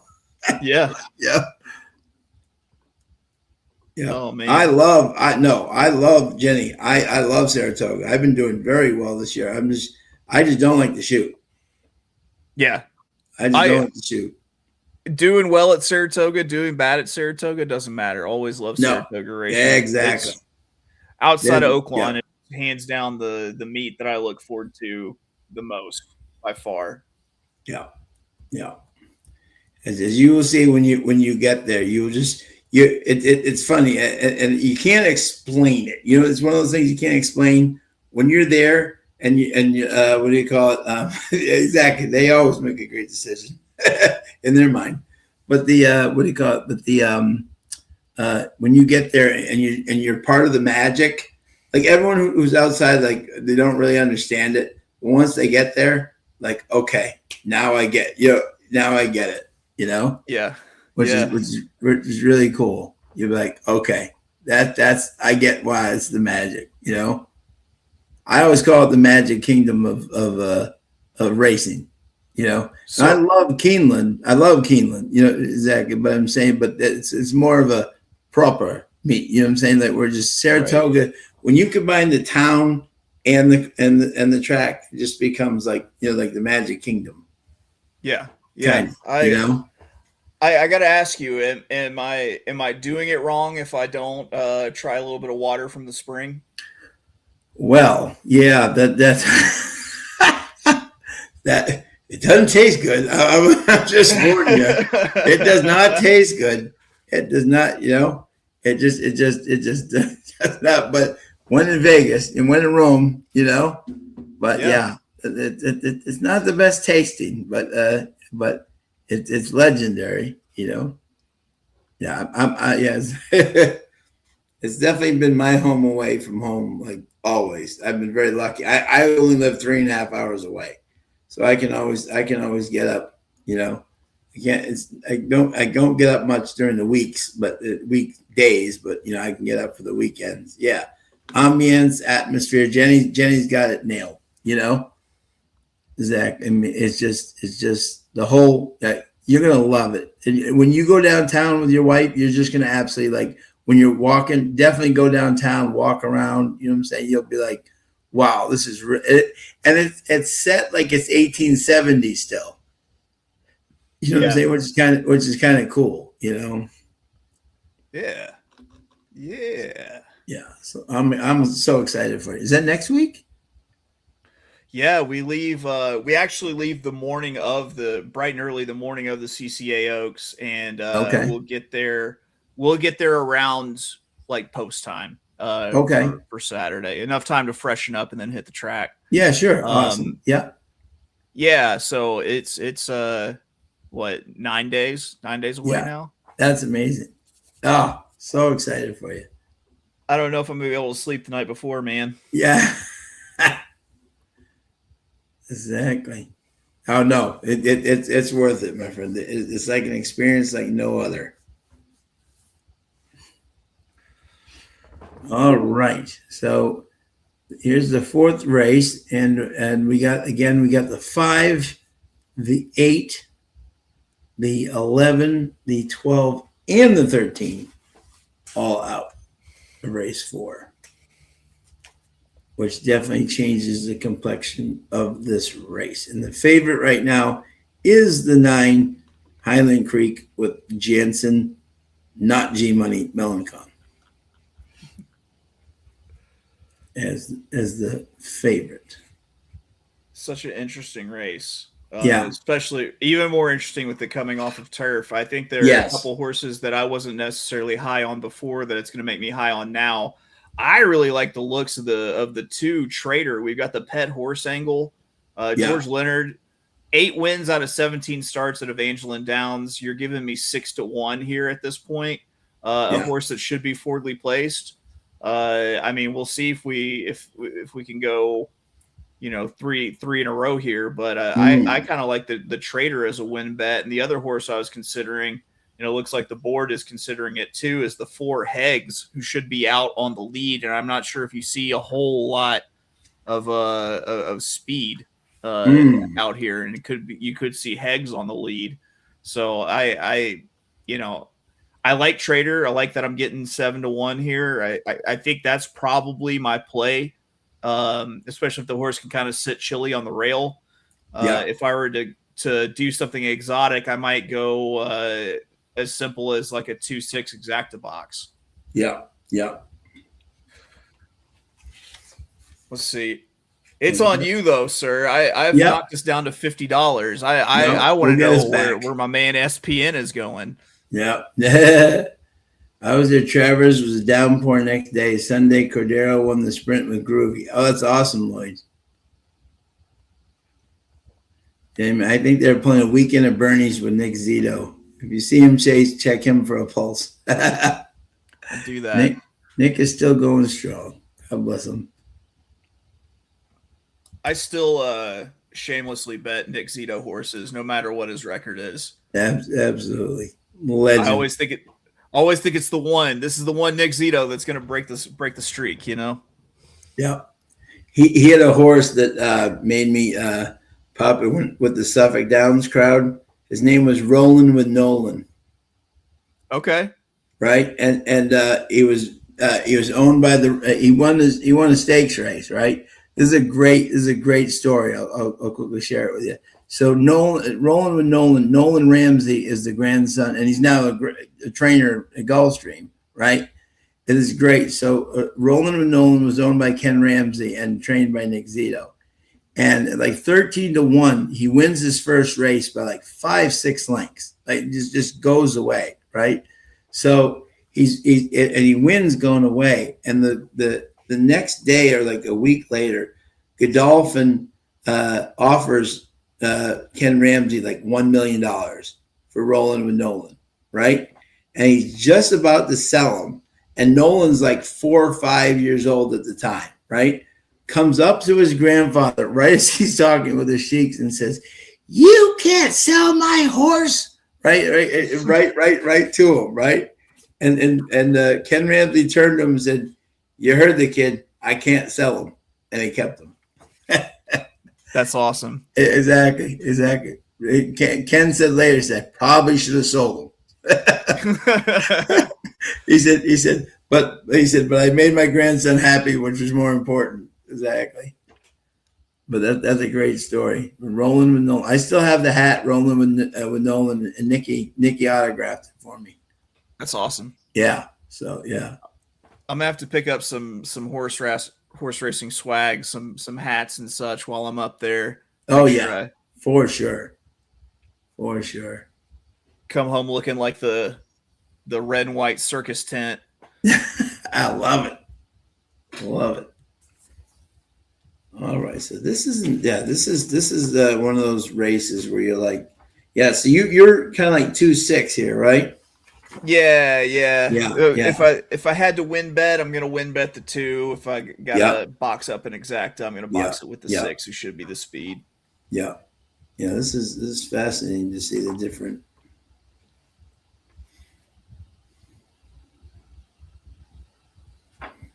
Two guys. George Leonard's wearing his famous cowboy hat. What a meet he's having so far. 8 for 3. That's just amazing. And we got the 9 at 5-2, Highland Creek. Coming off the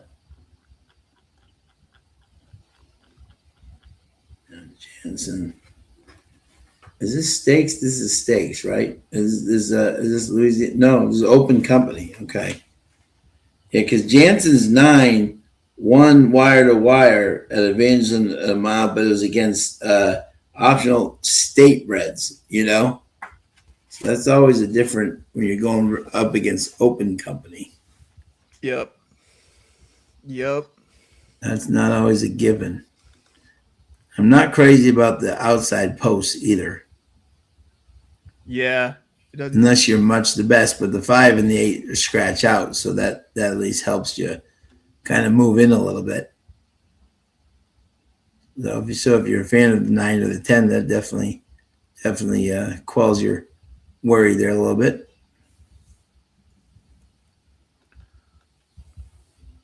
This 7 Hidden Profit, I kind of like the looks of a little bit, because that's another one that kind of should be sitting that same sort of trip as the 2, kind of up close to in a race where there's no real speed outside of that 6. Yeah. I would consider that horse for an underneath sort of bet.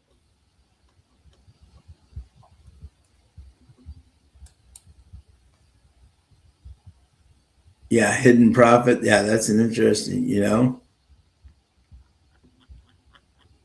Oh, that's Michaela Ivy Wright. His trains that. Okay, there you go.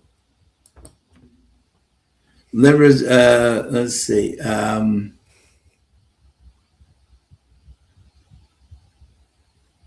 Thank you, Kim.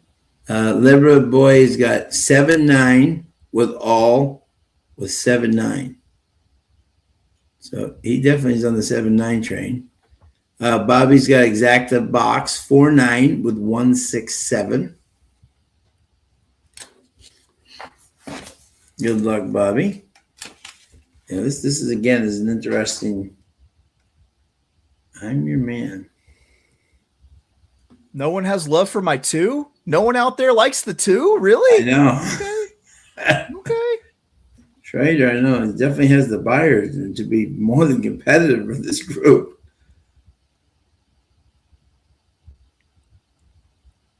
I could see how people would see it as a suspicious class drop a little bit after winning in a $20,000, then dropping down to a 12.5. Yeah, that's a little bit. Yeah, interesting. George owns it as well, though. So that's what makes me even a little bit more like, what are you doing?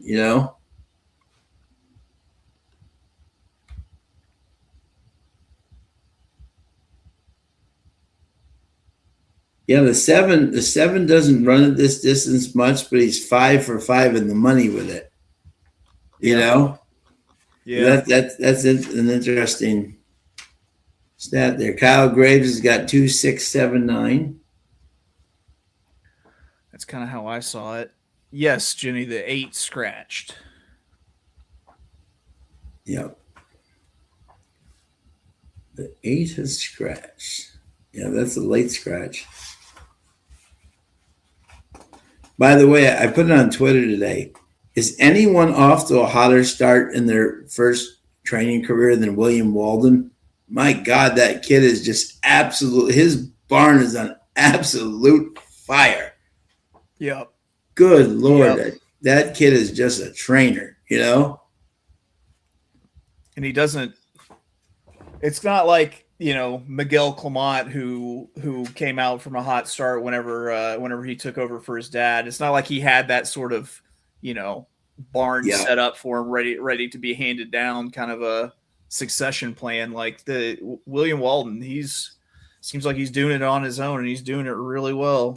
He is, yeah. No, he's a good kid too. Great story, Why is the 10 taking money? And that is an interesting question. I'm kind of asking the same question about Libra. James White's got a cross on the 1, an exacta key 1 with the 3, 6, 9. Mr. Faversham, yeah, that's my Juan Cano, don't you know? This horse is intriguing to me. At least he has buyers that I think at least fit with this group, Yeah. 72, 70. I mean, he's run. He's got Perez on him. Yeah. All right. Let's see here. Okay. Let's see what the doubles say here.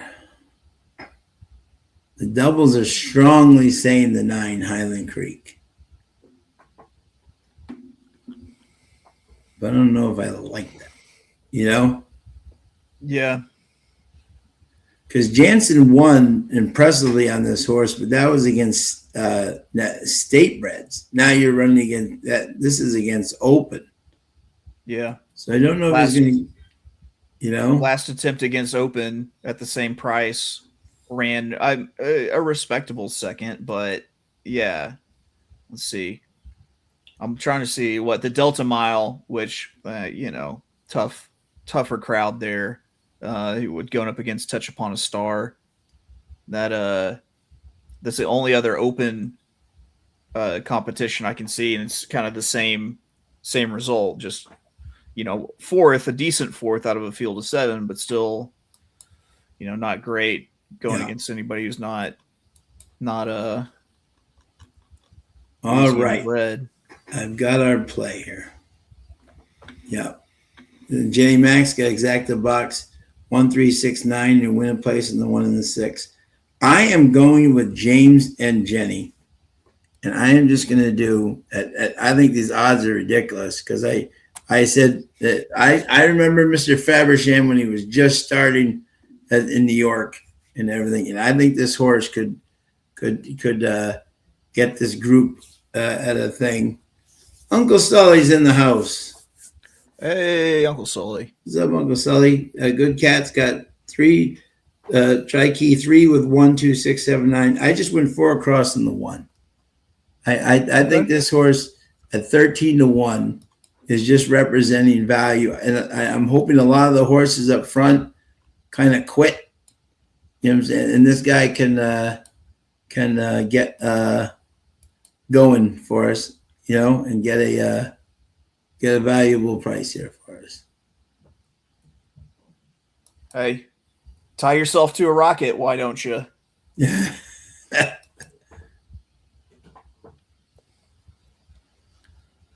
I mean, we've seen prices win tonight. It's not like it's out of the that's what I'm saying. Exactly. Yep. Down to 38 here.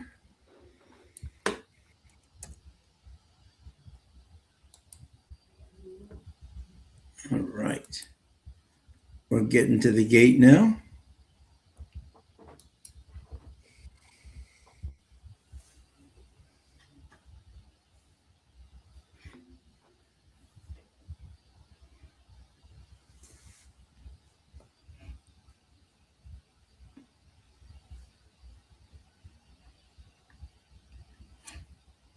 Three's going in. Good luck to everybody. See if we can get a little price play here to maybe Evangeline wants a nice pick 6 or pick 5 carryover. So we got a really nice pick 5 carryover at Colonial tomorrow. I know, yeah, real nice one.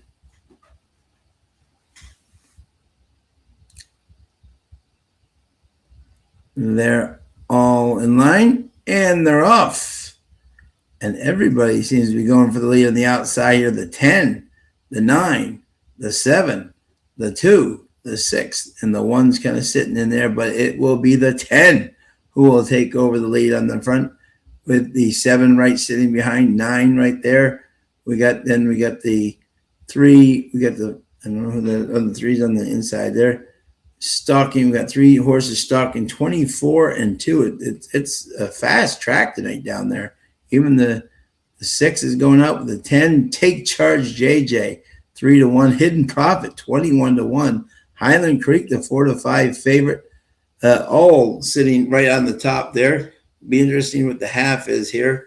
We get the 6 sitting right outside with them. Then is that the 2 sitting right there? The 1. The 3 and the 4, 48 and 2, they're still kind of moving up front there.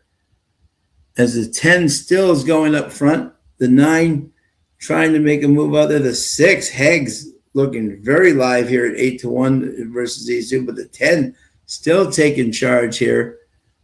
Everybody else has got some real work to do because it's the 10s Take Charge JJ, with the 9 Highland Creek trying to come back at them. I don't think the 6 has got enough juice. No one really from the back is charging. It's the 10 just taking over the 9, trying to hold second here. This is a spread out field. My God. The 10 just absolutely takes them. 9, 6, and was it 12? No. Who was it? Couldn't see if that was on the inside there. 2 came in fourth.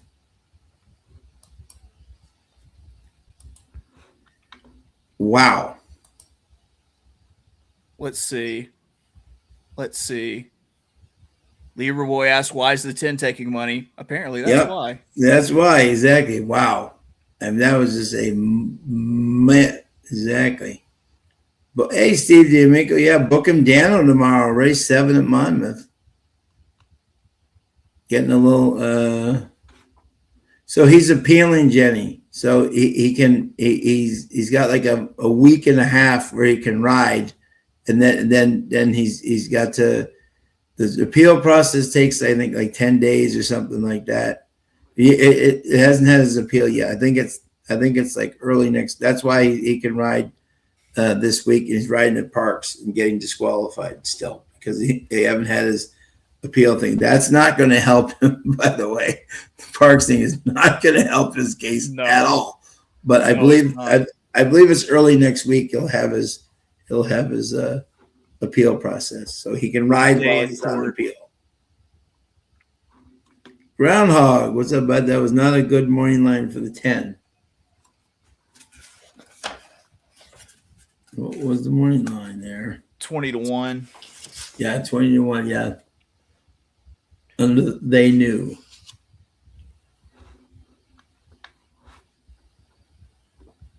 Yeah, and he had won the mile before on this track, So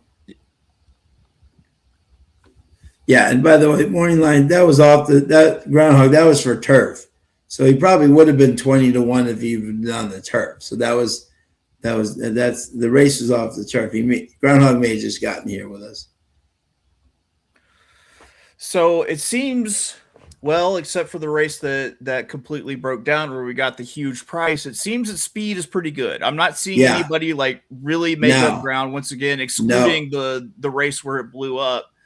And so I think maybe you have to just kind of start throwing darts at who you think might actually make the lead. It's right. A couple of times in a row I've swung and missed with who I think is going to be on the lead. This gets tough. It gets tough whenever you're trying to pick out who's going to be up front. I know, yeah, exactly. This 2 Zestiny, well, the 3 Order Up's another one that could find itself out front.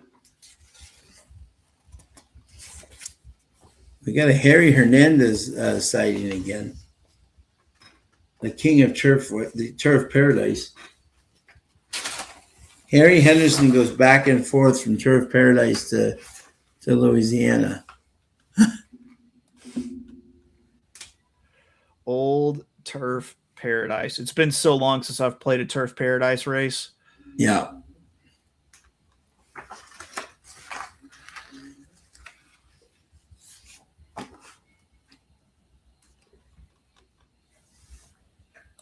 All right, you're going to bring us back here, my friend, in this next race coming up. I can feel it. It's one of those things where I say, if you're a bad handicapper at like these type of tracks, is that a good thing? Right. The fact that I can pick like 13, 14 to one shot at Saratoga to come in, I'm fine with. The fact that I really don't do great with those tracks, like, is that a feather in my cap? I think so. I'm going to say yes. Yes. Yeah, I'm kind of in that theory.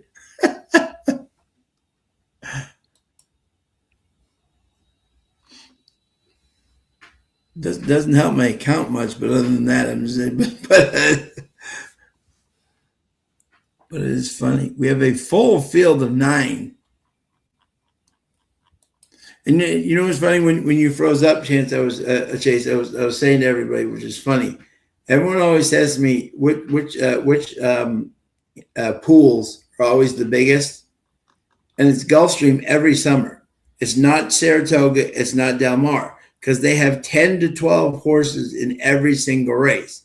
And big bettors want big numbers. They don't really care what levels the horses are. But if you have 8 to 10 horses in every damn race, right, they're going to love it because they're going to play it because there's so many combos, Yeah. And they're going to get their money's worth, They don't want 3, 4, 5 horse races, you know what I'm saying? They want, just give me 8 to 10 horses who all make it around the track and I'm fine, Yeah, absolutely. Doesn't even matter the level, And that's where Gulfstreams figured it out in the summer. Just put 8 to 10 horses out, or 12 horses a lot of times in every race, and we'll be fine. Yeah. Plus, they do that whole I call it the pool fattener salsa, where they spin them in circles for about 15 minutes past post time. Yeah. Let those pools get nice and thick. Oh yeah. Oh, my head hurts looking at this race, Sean. I know. Yeah, I know. Yeah. That happens in a lot of these. A mile claiming 5,000 for accredited Brazilian, which have never won 4 races. Okay. That's a condition. Yeah, that's the condition. Yep. Sometimes I like to try to find the horses that have kind of outdone the condition, Yeah, Gulfstream has a place pick all now. I think that's hysterical. I saw that the other day. Yeah, now here's like the horse outside that's 5-2. He's won 7 races. He's won more, but in the condition he fits because he hasn't won in the condition more than He's 5 of 14 in Evangeline, but Kearney Segura 1 for 41. Man, I mean, this is why you have to kind of laugh because as you said, no other tracks other than Louisiana tracks can you get a horse that's over 26, and then he comes back up with this big thing. I'm like, I'm not betting that. I'm not betting over 26. You know what I'm saying? Yeah. And then he finds a way. I'm like, fine. If he beat me, that's fine. Yeah.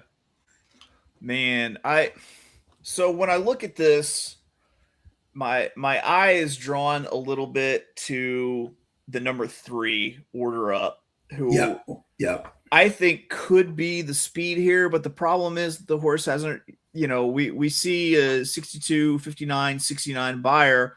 You look at the early pace, you think that the 3 is going to be there. I mean, does the horse send or does the horse try to sit off of the 2 Zestiny? Yeah. Because, with Zestiny, you've got Philip Dyson, you've got Fusilier. The horse looks like it maybe has kind of been raced into shape here a little bit, going from 46 to 47 to 62 after that last workout on April 11th. Because if you go by the time form early pace figure, it's the 3 order up who's on the lead. But the problem is the horse has never really shown any interest on actually being in the lead. Right. And so that's what puts some of the guess game into it. And it makes me guess that the 2 Zestiny is actually who's going to find himself on the lead in this race. Yeah. And if he finds himself on the lead in this race, do they really go all that fast? Yeah. I can't say that they do. And if they don't go all that fast, then I think Zestiny is a really interesting play. If they do go extremely fast, then you have to look at the number 1 Woods and Water. He's the only horse with any sort of chops, but we're coming off the turf. It's not like the horse has really done a lot on fast dirt. 2 for 11. To be fair, Zestiny's 2 for 20 on the dirt. So, but does have a win last out to its name at the pretty much kind of the same conditions, except a non-winners of 3. Which we've kind of gone to non-winners of 4 here.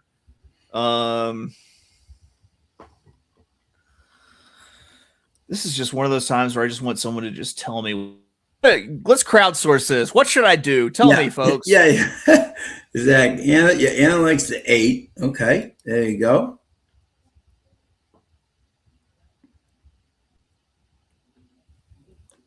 Razor Crest. Razor Crest. Okay. Yep. Coming the doubles are saying tracks. Yeah, the doubles are saying the one's doubles, the low double, the 8-1 morning line. The 3 is the third at 22. The 9 is Churchill Downs. Though I always say this, Churchill Downs is one of the doubles I interpret that I really respect. These type of tracks, I don't respect the doubles like nearly as much. No, I'm with you. Because you could be having, other things happening here where I'm like, okay. If you like the horse, go for the horse. The one was 8-1 morning line is doubles 12.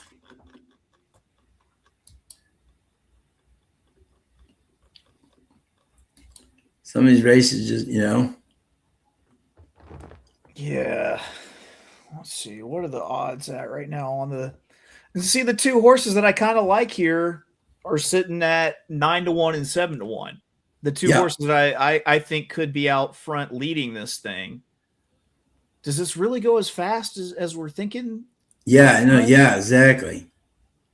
And the splits seem to be a little slower on the 2 turns than they were the 1 turn. Yep. They're flying. They're flying on the 6 furlongs, but somehow on the mile they're getting 24s and 48, 49s, which is they're usually faster down there. Thoughts on the 7? Let's check it out.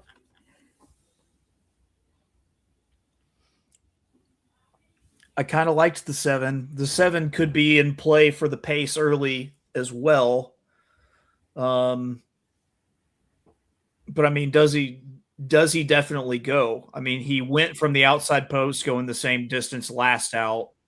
We got a jockey change that I'm not sure is actually going to be a good one. Bet down to $130 last out against Open at least. Yeah. I don't see 10-1. I think that's a little bit of a bust there, but I mean, you look at Chasey Pommier here. He's 4 for 60, or she is 4 for 16, 25% with horses that have won their last start. Yeah. Yikes. Yeah, Jay, it'll be interesting to see what the odds are going into, Yep. And what do you got? 9 minutes to post. Let's see what the tool time is picking, if this helps you. 187. 187. Apparently, this whole place loves woods and water because yeah, this is one of the worst 8-1 picks.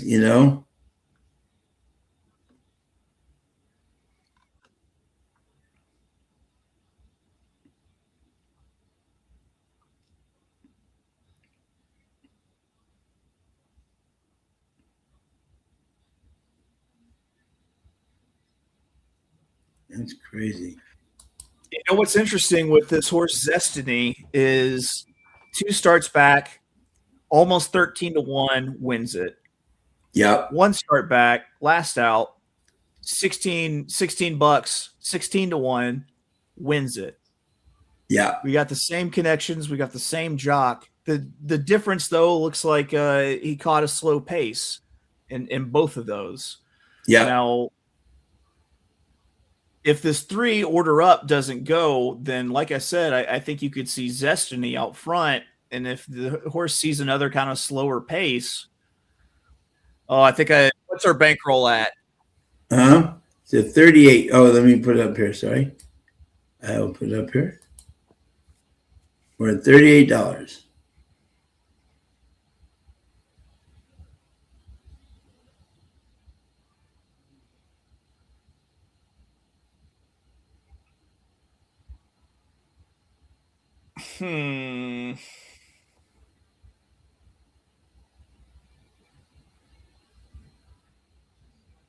All right. I've almost sold myself on Zestiny. Sean, tell me why not Zestiny? Pick some holes. For Zestiny? Mm-hmm. Yeah, I like Zestiny. I thought, I mean, you got Fulzier. I mean, Philip Dixon. I mean, seven for 41. These two together are 13%, which isn't that bad. The horse. I like the fact that somehow, since he's gotten, I always say this, there are some horses that love in Louisiana, they like certain tracks, right? He's gone from a 16 to a 47 to a 62. So his buyers are clearly showing me that he likes Evangeline, and he keeps moving up, and he's got early speed, which seems to be moving. So I mean, he definitely has a chance. I like the buyer movement, if that helps. Yeah. I mean, you know what I mean? So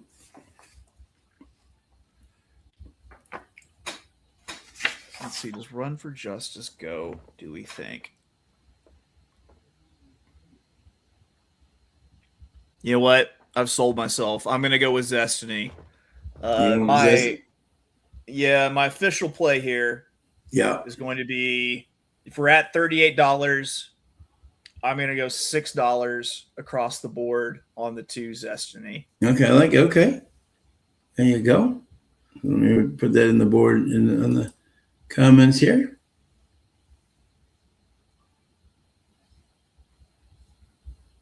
Yeah. The early money at Evangeline is often a great play. I've kind of, I should pay attention to that,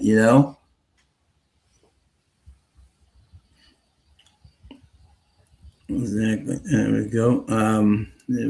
So Since this is the last race, I'll be able to join you too. Yeah. Absolutely. My song. Yep. There you go. No problem, buddy. So 6 to win, place, show on the 2, right? Yep. Number 2. Here we go. Marv Beatty's got to try key box 2 with the 169. He's right with us there. Bobby D's got 8-9 with 316. James White's got exact and try box 3479 and win a place in the 4-9. Jesus is like the 5, I think, at Evangeline. Alan likes the 8.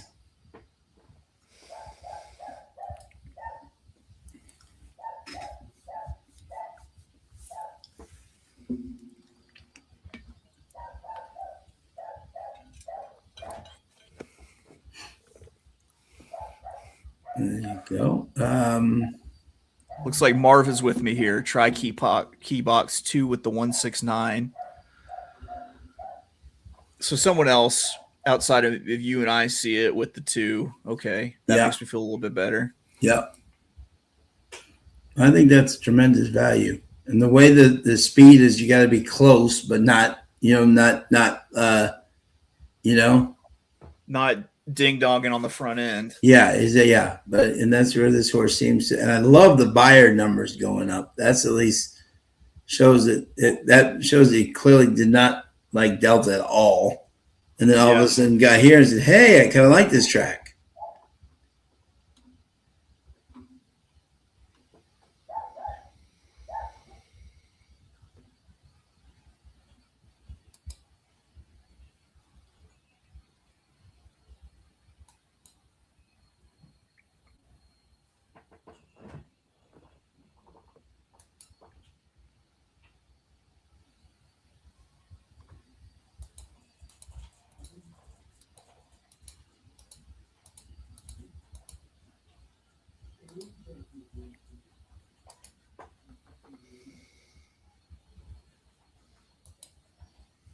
Let's see here.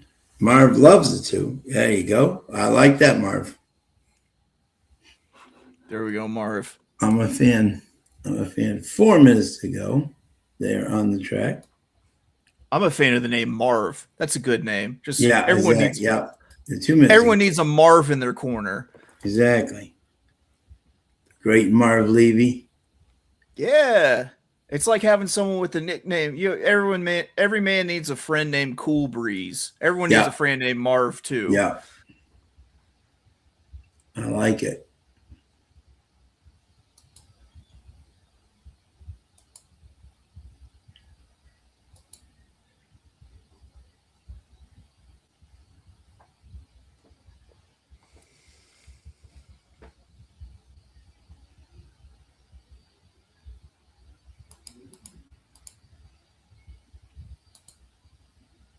Thank you again to everybody for tuning in as always. So appreciate it.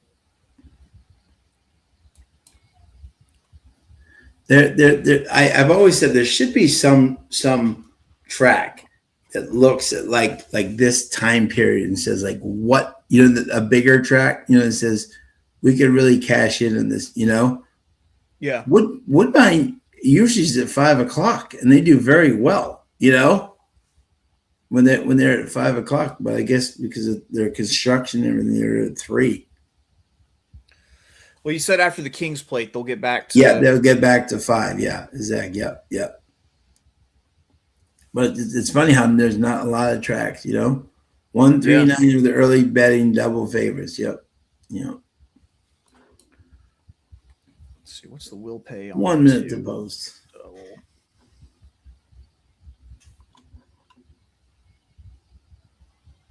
Ooh, 146.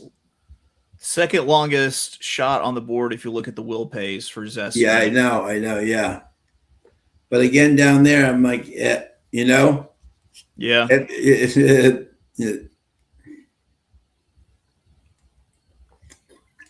We had a $630 double exacta, and I don't think those horses were double, Right. Somehow logic and like these type of tracks don't always match up. Yeah, especially if you're playing like Oaklawn and like, where you're and Saratoga where you're like, and then all of a sudden you're like, yeah, some of these theories don't work in these tracks. Yeah. Yep.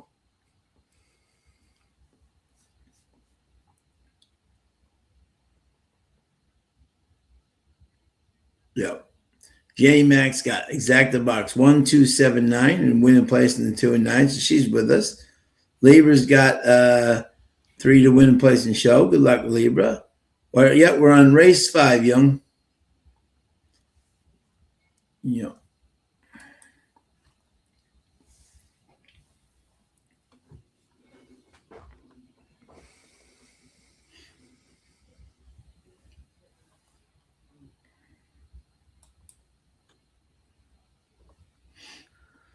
Time form has it 913.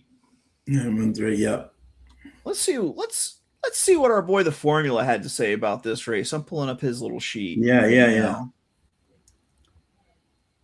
It is really cool down there, by the way. It is now 87 degrees. Ooh. Downright frigid there. Yeah, downright frigid. People have coats on now. Cat's got a tri-key 1 with the 23679. Good luck, Cat.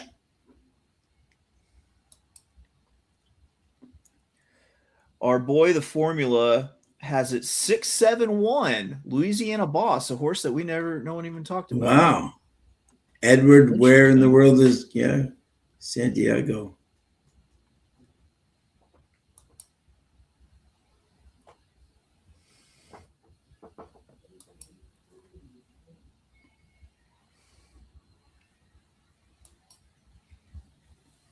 They're all going in.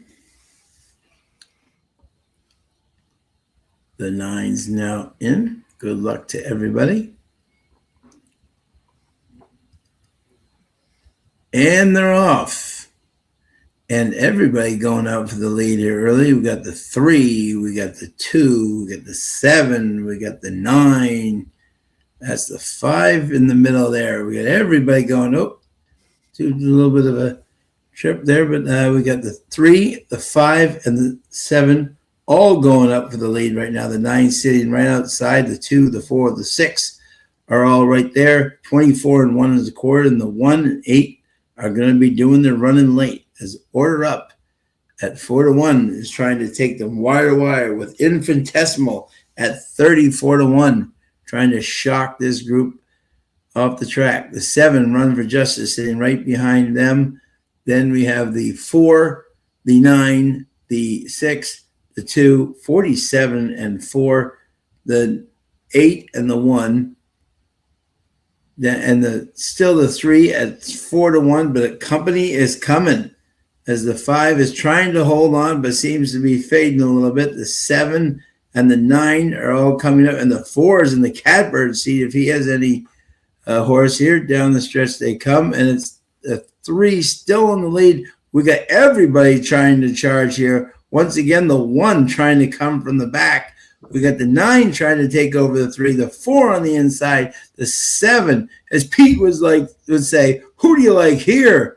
Because now we got everybody coming down the stretch. We got the 1, we got the 9, we got the 8 crying out for room, with the 4s coming up the rail, the 3, the 9. It's going to be 4, 3, 1, 9. What a crazy race that was.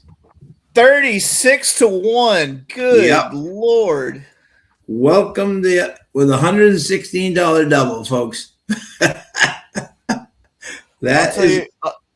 That's oh man, Sean. I'm going to go ahead and I'm going to just go blackjack dealer here and say, Thank you, buddy. I'm out on that one. Yeah, exactly. Yep. Thank you, buddy. Sean. Thank you, man. I guess as always, same buddy. Time next week. Huh? I said same time next week. Yes, exactly. And you will be just 24 hours away, almost from heading out to exactly. Yep. You'll be excited. All right, buddy. Great to see you as always, my man.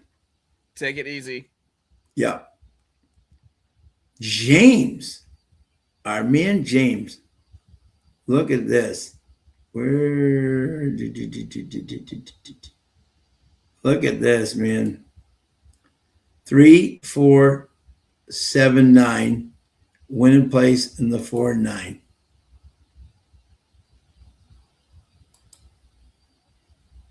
Look at this, would you, folks? This is what you call greatness. Take a bow, my friend. 4, 3.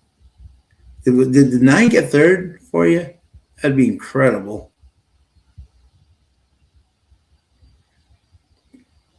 That is unbelievable.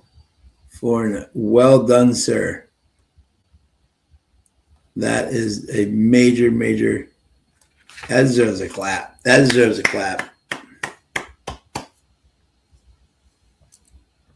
was very, your 3, who had the 3 ran an incredible race there, Libra. Yeah, exactly, but he still ran a great race to get up third. 6, 7, yeah, jeez. 150 to James. Well done, sir. That deserves another clap. Did the 9 get third, or was he just beaten out? Oh, James, man. Wait a minute. Did James have let's see.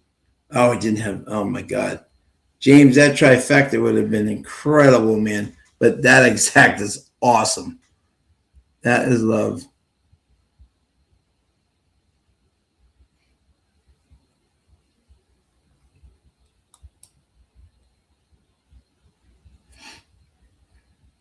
There was some real bumping going on in the early stretch. There was some real bumping and shaking around the 2 different took the worst of it there, Jenny. He lost like 5, 6 lengths with that horse, and the horse never got back on track. Look at that. 151.40 for $1. Man, $75.40. 32.80. James White, take a bow. That is quite impressive. Quite impressive, my friend. That is what you love to see. I wouldn't, wow. Remarkable, my friend. We'll get rid of that next race here. And we'll go on to the 6th race.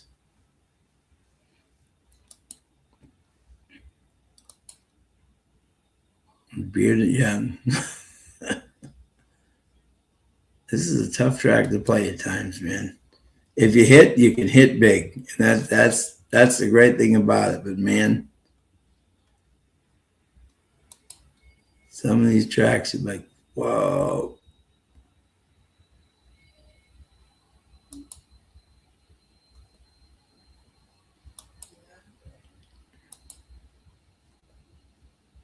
Great job, James. You get the award of the night there.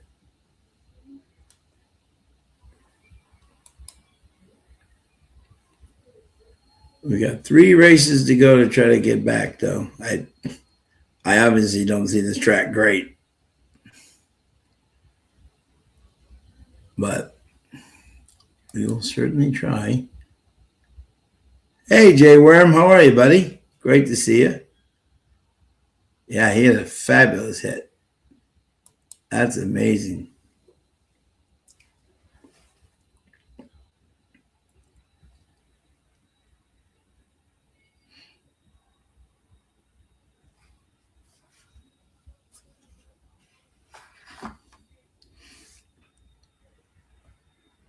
But we have the next race coming up, and that's where you turn the page. 4 jockey, second lane. Yeah. No, exactly. Yeah. Hey, there's a reason, man. And that was a brilliant play. I didn't like the horse, but man, that's impressive. Yeah. Second lane jockey. Quite the great call. 6th race is a maiden special. Okay. Is that correct? Is that the right race here? Okay.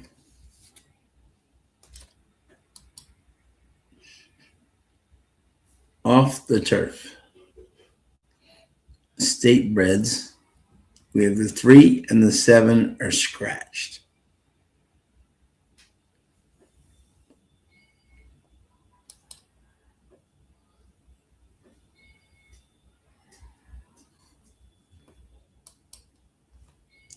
Let us know out there. Once again, we have Harry Hernandez here on a favorite, Restless Mind, who is, and we're off the turf here.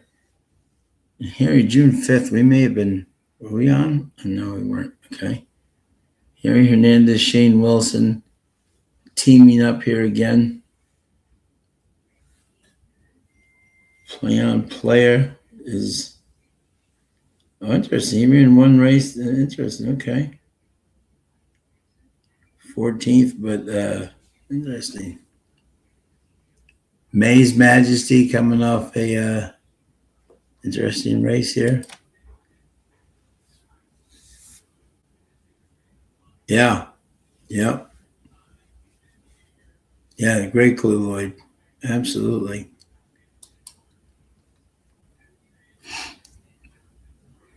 Okay, and we have a field of 1, 2, 3, 4, 5, 6. We got Married for Money. Ras ran the slop with Perez aboard a mile.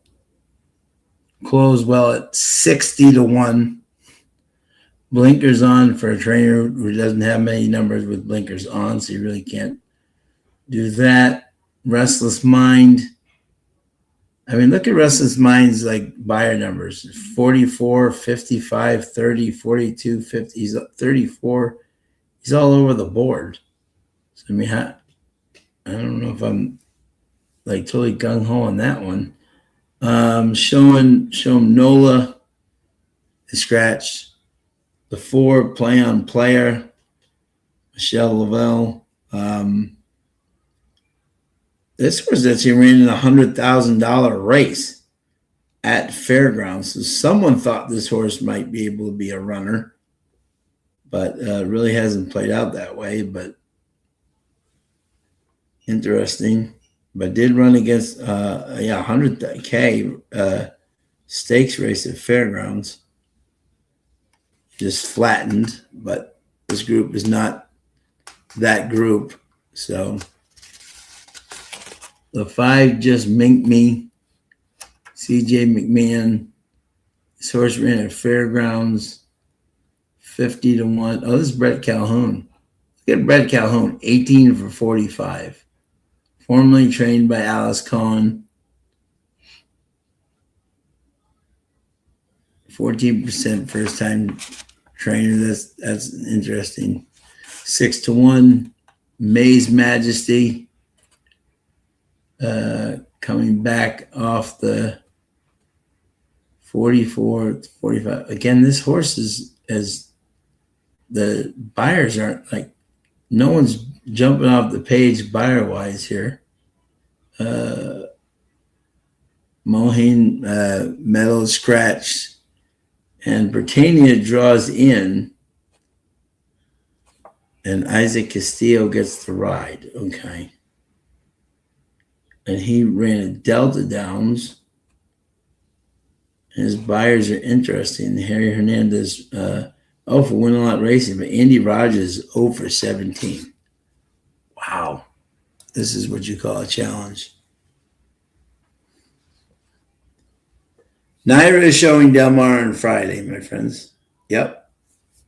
They're doing Todd Schrupp, Simon Bray, and Michelle Yu. The FanDuel trio are back out there to do the Naira side for California racing, which should be interesting because FanDuel actually comes back on the air for Del Mar because they're under contract with them. So they will be doing the rest of the Del Mar meet, and then once I think it's like through the Breeders' Cup, and then I think they're done. But they will Dave and those guys will be on during Del Mar.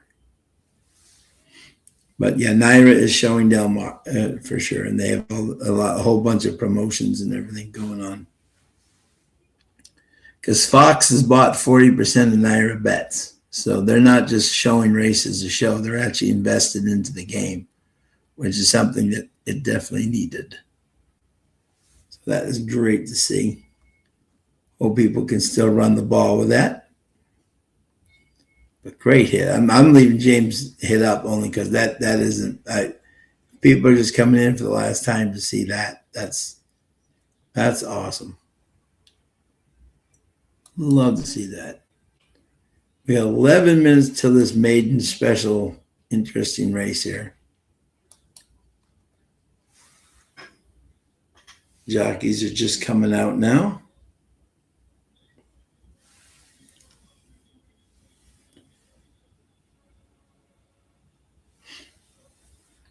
Let me know who you guys are liking out there.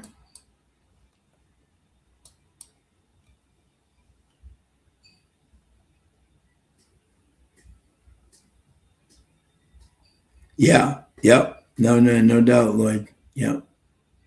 Excellent angle.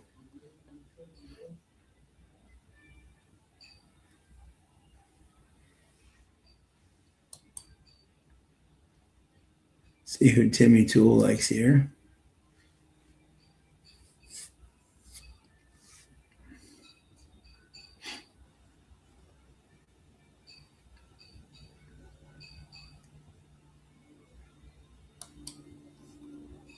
We're going to have to watch the board here.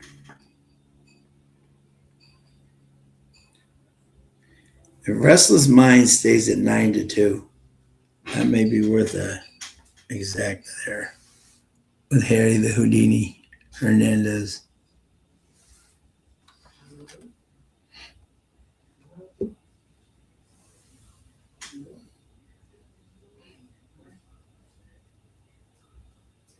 The buyers are so spotty.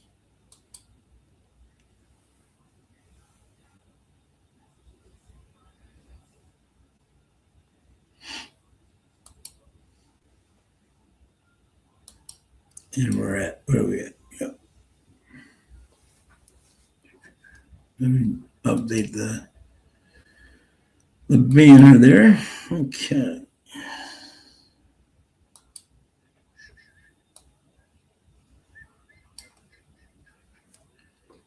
Gotta be hitting something here sooner. We will be in trouble. You got 2 races left here.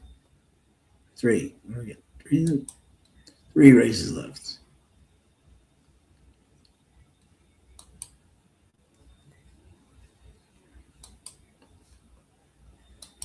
And $20 left. So we gotta.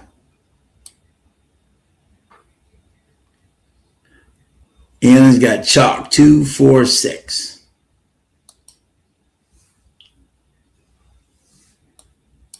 We're gonna go a little thin here, but we're gonna be okay. 28. There you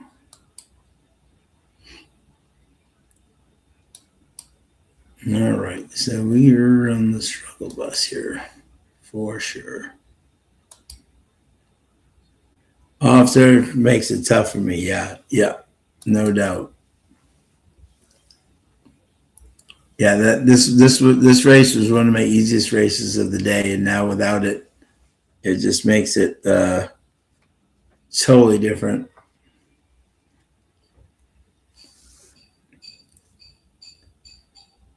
Play on player. Let's see here.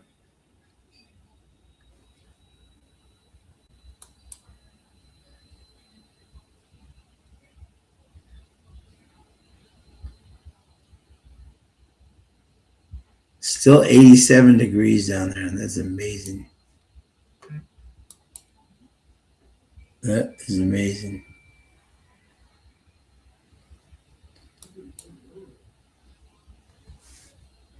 I'm looking at some of these Monmouth Stakes races this weekend.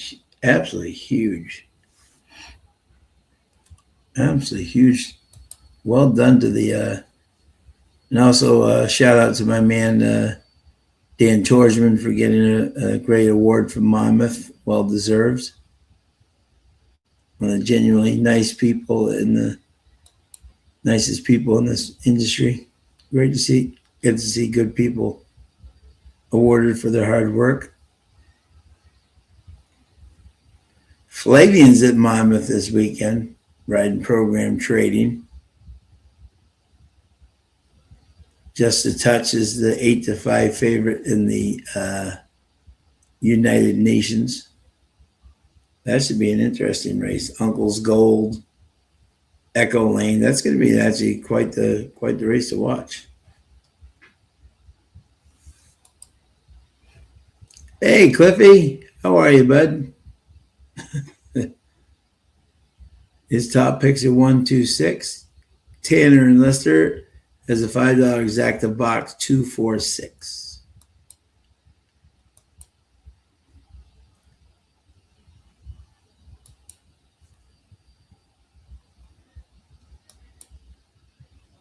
Let's see this field. They're just starting to head out to the track now.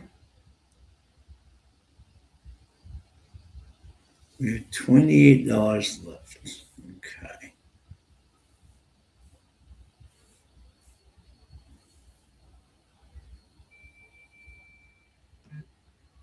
I'm just going to go for a little flyer here.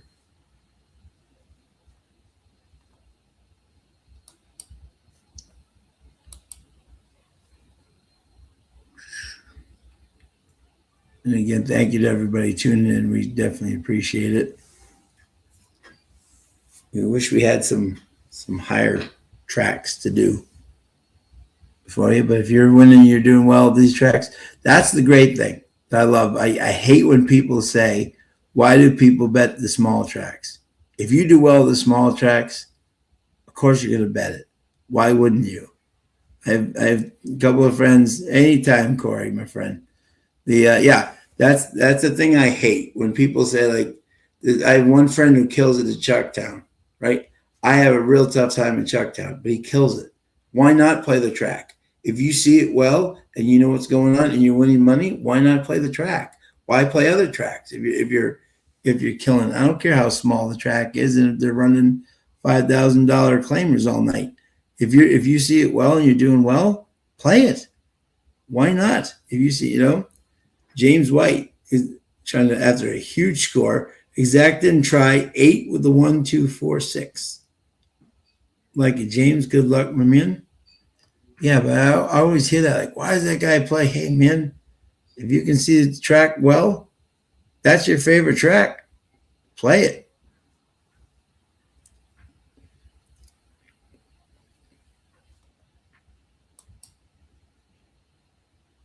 They're on the track now.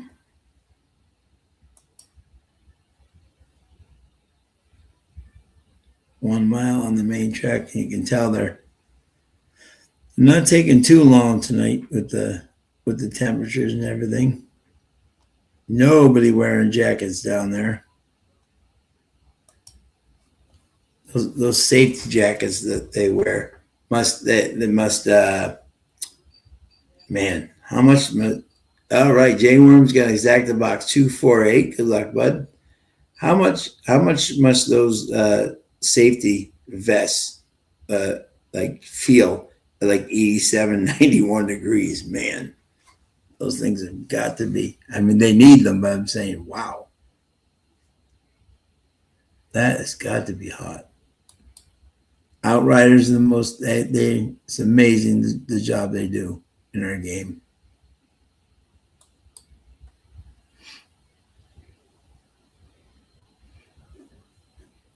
I don't even know what the feature is this weekend in Saratoga. I think it's the Diana this weekend. I'm trying to think. Oh, that's right. The Chad Brown four-headed monster versus Miguel Clement. That's right. I couldn't remember.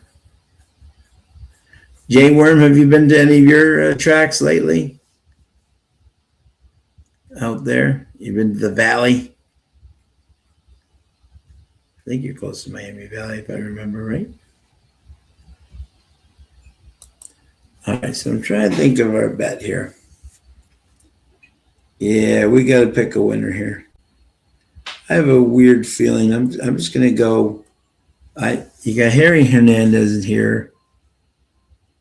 Star Guitar Baby. The speed is running well.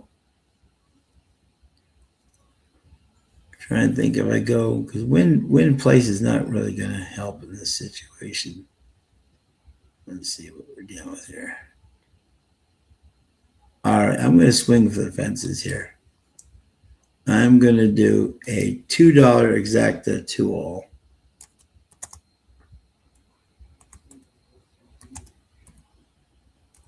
And just hope that this horse with this group with Harry gets up front and he gets brave versus this group. Down to 2-1 now. Oh, it was that's funny. I was just 7-2. Now I'm 2-1. Okay. Light money coming in.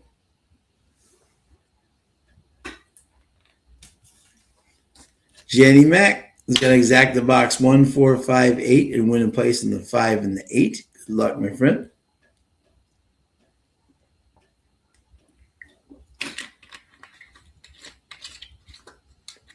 Yeah, it's hard. It's hard with these lower tracks. It can be hard, but man, if you can see it, oh, bet it all day. My friend does he's got like a 31% bet win percentage in Penn National. Why play in the track when you're winning a third of the time? Almost a third of the time. I mean, why not?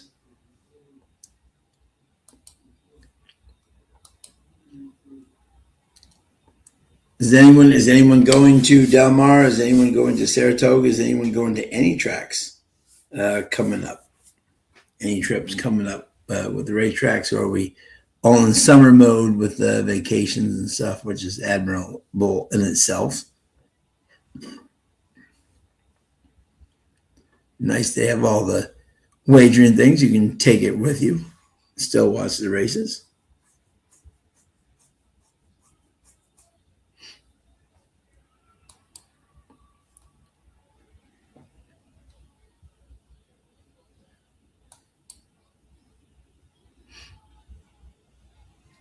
They're starting to get to the post. The 4 is the 9-5 favorite, followed by the 2, the 6 at 3-1, the 8 at 5-1, the 5 at 7-1, and the 1 at 10-1. So again, no big long shots in these small fields. Obviously, the turf not helping that out. Corey Atkins got 8 all and 8 to win. There you go. I like it, Corey. I like that. Take a stand. I like that. Britannia 5 to 1. Yeah, getting Isaac Castillo. Not a bad. Yep, absolutely. That will pay nicely.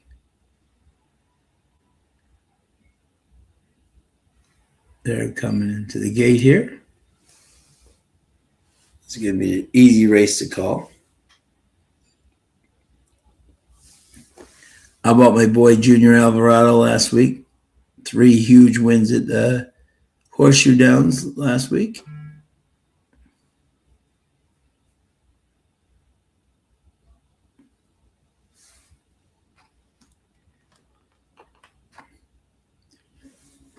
Wearing his hat proudly tonight.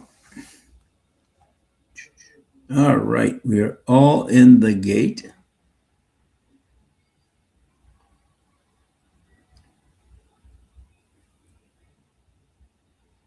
Some restless.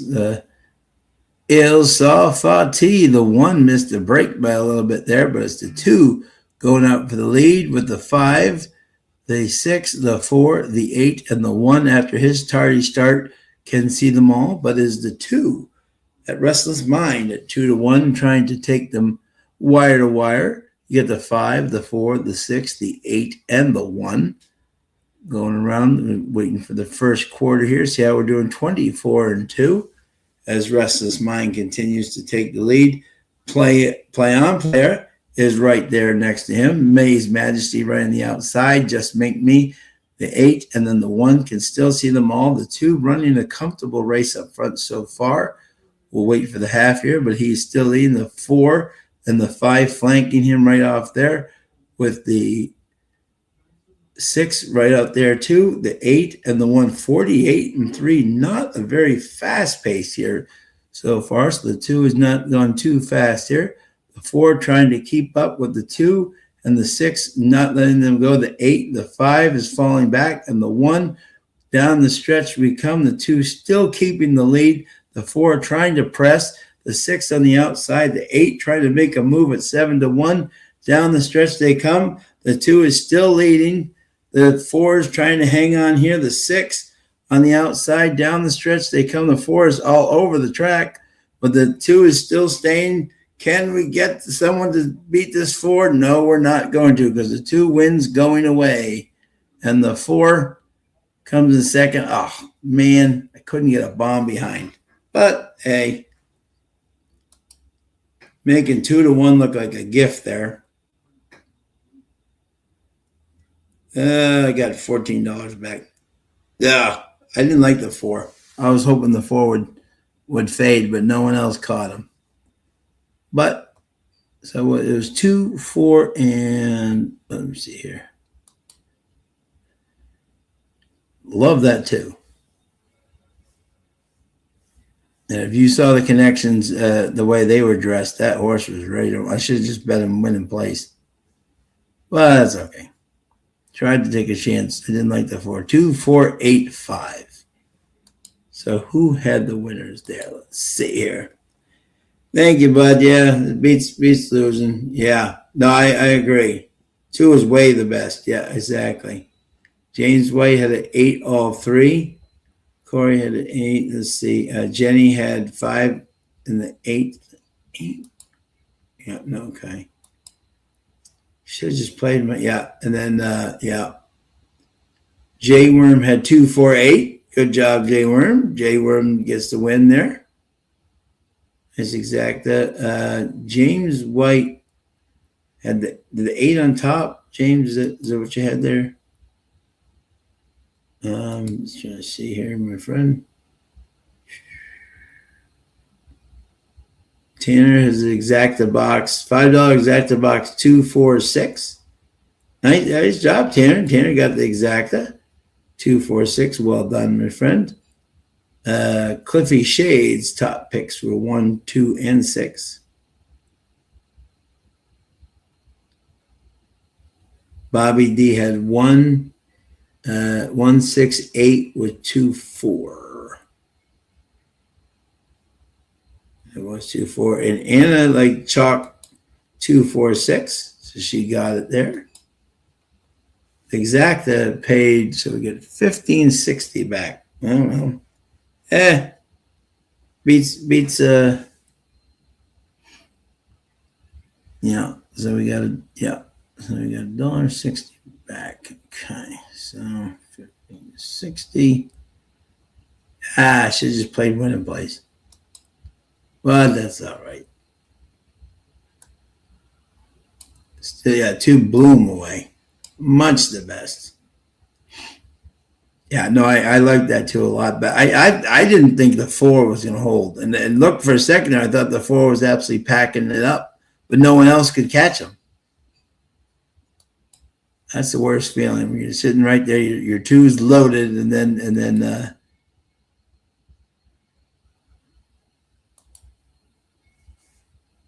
okay, so now we got 14. Okay, so now we got, yep. All right, so now we got $30 to play with. Okay, here we go. No, 29, sorry. 29.60 to play with. All right. Yeah, 2-1 was an absolute gift on that horse. But we have 2 races to go. Thank you, James. Yeah.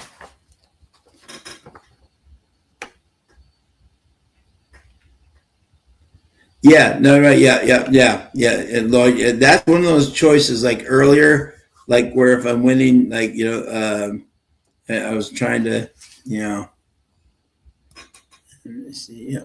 So, oh, wait a minute. Hold on a second. Wait a minute. I gave myself a little less credit there. Hold on a second.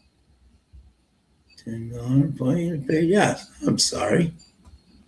I got a little bit more than I got. Terrible math in here. So, okay. So up to 34.50. There we go. Look at that. There we go. 2 races to go. Let's make this comeback, shall we? There we go. Yeah, thank you, my friend. Yeah, I tried. Yeah, it was Groundhog Day. Yeah, exactly. When I saw Harry there, I'm like, our friend knows something. And he doesn't take a lot of mounts. I like that too. Harry's very choosy on what he picks. So when you see him, like, that is one thing you gotta kind of look for with Harry. I know Harry was doing really well at Turf Paradise, but I don't know if he was flying back and forth coast to coast and killing it on both ends. That may have been in Tampa. I forget where exactly, but there was some place where Harry was just killing it on both ends. Okay, but we're going to see if we can get this momentum going here for us. 5.5 furlongs, and there's the feature. Optional, $30K, purse 35 for fillies and mares, 3-year-olds and up, which have never won 4 races. And these are open company. Okay, so here we go. We have Harry Hernandez again. 5.5 furlongs. Let's see. 9-1 opening up. Not getting the early money. The 1, Little Miss Curlin, getting all the money right now. Nana's Corn Muffin getting some play at 5-1 here. The 3 getting some really love here. The Magnan family. We'll look at this race in a second here. See what we can do here.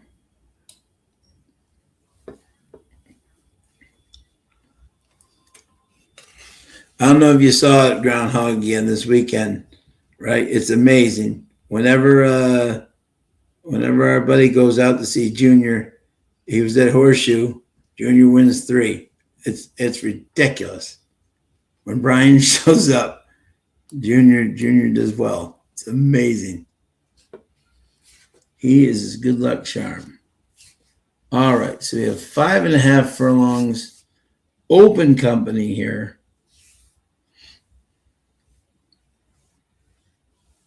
Very interesting to see this race, what's going on here. At 5.5 furlongs, yep. This is going to be interesting. Do we have any scratches? Yes, the 2 is out, the 5 is out, and the 7 is out. 4 to 5 on Little Miss Curlin. So let's see, why is Little Miss Curlin? Okay, this is previously trained by Asmussen. Came in third to Peach Tie and to Sell. And is now running in a optional claiming race in Louisiana.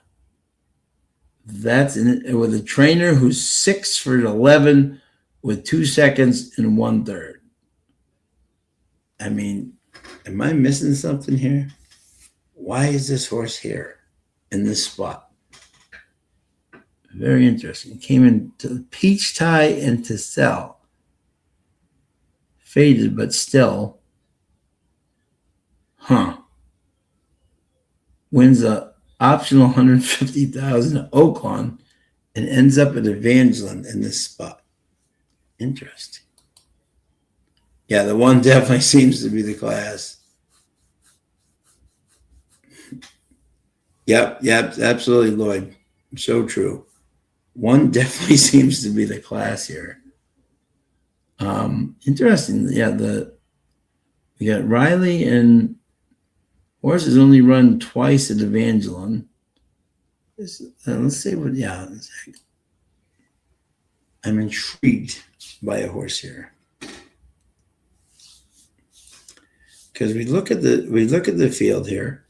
Let's kind of go through them, and you guys let me know. I want you to be a part of this just as much as I am.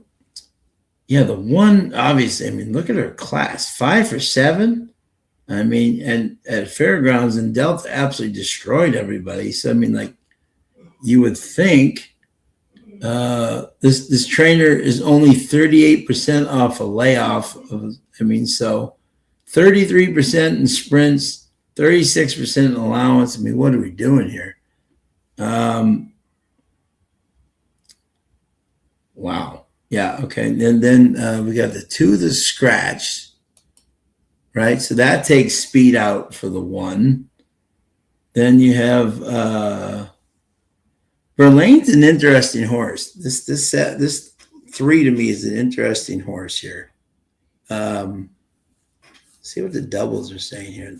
So the 1 is clearly the low. The 4, Bell Out is the second double at $12. And the next one is the 9, Moon Mist, Thomas Pompel. And this horse, Moon Mist, Eduardo Ramirez, 71 buyer at Evangeline Downs likes Evangeline. This may be a little miss again. This run the turf will just throw the last race out right away. His rank clearly did not want to be on the turf. But in his 2 races at Evangeline, a strong second, and a first. So this horse clearly likes here. 10 Nana's Corn Muffin, 63. Last time at Evangeline, came in second as the favorite, but stumbled. The 10 really stumbled last time and still almost won. And Evangeline had run earlier. There is 3 out of 4 in the money, so definitely likes this track. We got Mo Echoes here. 6 likes to win. Yep, I agree, James. Yep. Yeah, you can see that. Mo Echoes. Yeah, look at that. Always runs a solid. Here's my thing, James. See what you think about this, right? Here's my problem when I handicapped this race last night, right? And if the horse wins, obviously he can win. Bobby D's got exacta box 149. Good luck, brother. This is where I have a little problem, like with a horse like the 6. Okay, Chadwick, Mouton, Isaac Castillo, can't go wrong there. He's ridden them very well. But look at his buyers. 66, 66, 60. He runs well, but he runs the same race every single time. And I'm wondering with the 6, if he goes up against the 1 early or even goes up against the 3 early, then does the 6 have anything left? That was my notes, and I put the same note that you did. Likes to win, and even look at this. You got Gangster Flash. I mean, let me see one second here. The Gangster Flash was. I mean, thank God he scratched, or this would have been an absolute brawl up at the front. You know what I mean? Like if he had been in this race, you would have been like, who's going to take the lead here? Which could actually set up for a closer. But see, look at even Little Miss Curlin. See, she doesn't have to have the lead. She can come off the lead. I think she's going to be I think she's just the class of this field. I mean, are they just trying to get her a win confidence here just to get her back on the winning track? Probably. That's what I'm thinking. Yeah, whoever gets, I agree. Whoever gets, this is either going to be like a 21-2 absolutely bust where somebody just comes out of nowhere and or someone just goes to the lead because everyone stumbles and everything, and they just romp by 70. You're like, okay. Does anybody have the ability to close? That is because there's definitely going to be some pressure up top for sure. And the 8, she's magnificent. I mean, this horse likes to close, but yeah. But his only win is on the lead. So okay, that's interesting. So kind of not the dynamic. Trying to see here who else would. He won, but the 3 can close. Let's see what Timmy Tool Time says here. Yeah, confidence boost. Christopher D'Souza, how are you, sir? Great to see you. Okay. 3, 10, 1, and the 3. Good luck, my friend. Yeah, okay. Let's see, because we got $35 left. Okay, let's see. And the 4 Bellout. 4 has speed. Gets Harry Hernandez up, which is a huge plus.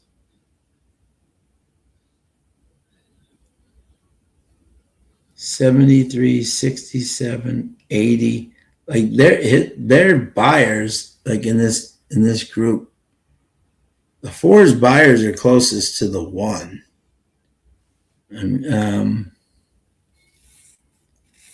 I mean, the 3 throws in like 74, 75, but that's kind of around 2 turns, and there's going to be a lot of speed up there.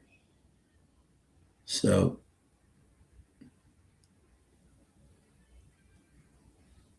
this Magnan, yeah. Okay. I think I'm just going to make a safe play here. May not be the right play, but I think it's a safe play. I'm just going to do a $5 exacta straight. 1 with the 3, 4. 9 is cutting back. Yeah, let's see the 9 here. Yeah, Moon missed. Yeah, cutting back in distance. Now that's interesting. Thank you for saying that, James, because the 9 could actually be your closer, because the 2 times the Evangeline Downs, he's come flying down the stretch. The workouts haven't been impressive at all, but and this is the second start off the layoff. but ran really well at Delta down second off the layoff and won second time off the layoff at Evangeline. So that 9 is interesting, James.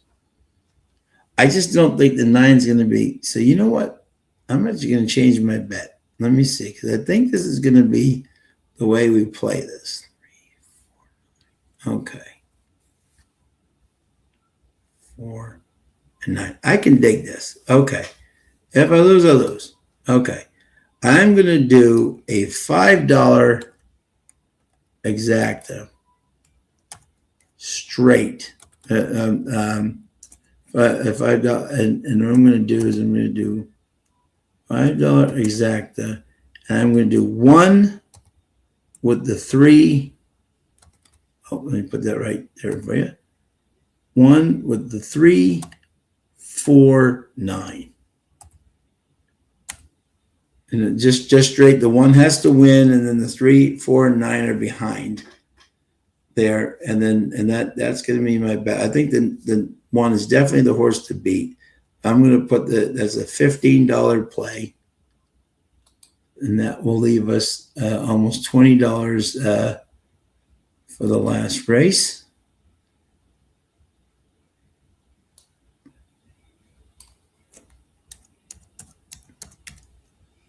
$19.15. Almost brought the house down last week with that 11-1. Let's see if we can do that again this week. I need some babies in the last race. That's where I do the best, is because everybody knows one of my strengths is first time starters. I do very well with first time starters. So I have a lot of friends say all these 2-year-old races at Saratoga. I love them. I do very well in them. And at Mohawk up in Woodbine, when we're doing our handicapping, if I'm ahead versus the actual pros and everything, it's because of the 2-year-old races. I do very well with those. Love baby races. But they do qualifiers, so that even helps you even more.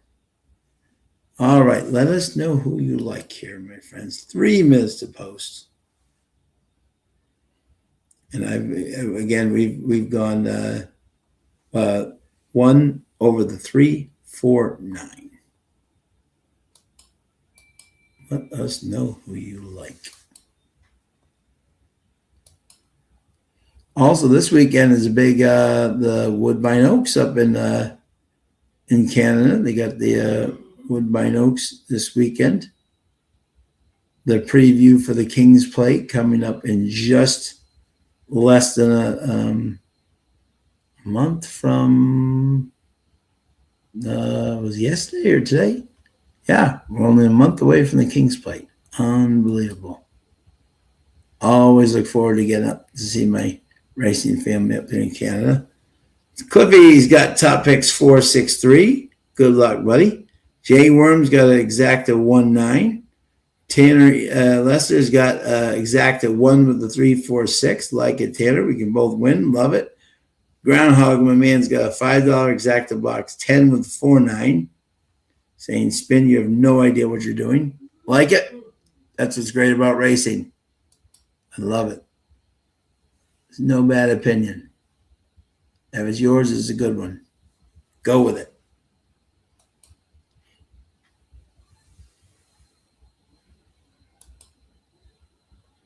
Two minutes to post.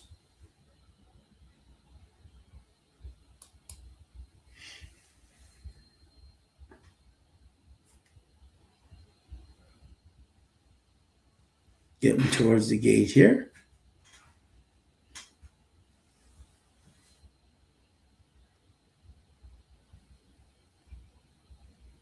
Four down to 5-2 now. Taking some late money. James, okay, there you go, Grunt. Gotta play the Oscar. Love it. Is it Oscar? Wait.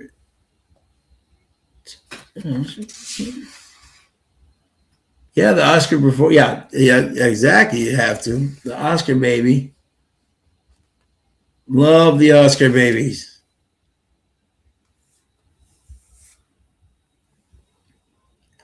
I don't know if he's good enough to beat this one, though. You know, I love my Oscar babies. He had a couple of good ones at Saratoga. Yeah, Oscar's got some. There was one, I don't know if you guys saw it. At Saratoga this weekend. He was like the 11 horse on the outside, and Casse, he had a terrible, and he came flying to come in second to the 2, who had never tried the turf before. But Mark's got a real good Oscar performance, baby. Oh, it was, and the runner is, who is related to, and the winner is. Exactly the same group. And yeah, Groundhog, remember that horse, and the runner is. That horse is going to be an absolute solid turf horse. He's related to, and the winner is.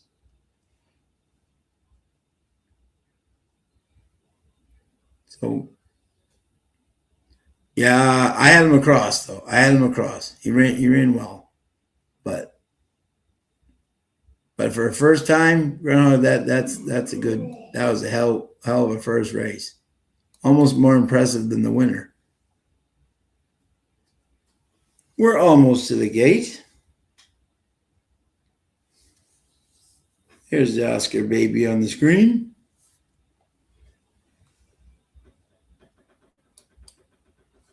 I got to spend about an hour when I was in Kentucky with Oscar, the best horse. Jenny Max got a 1-3-6-9 and winning place in the 3-9. Good luck, Jenny.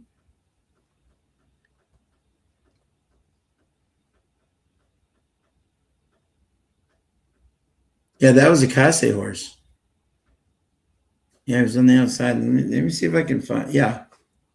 Let me see here. I believe it was. No. Let me see. I can tell you right now.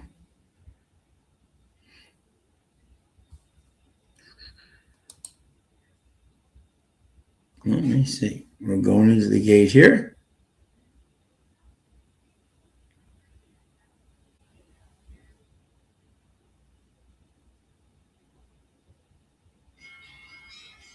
Let's see here.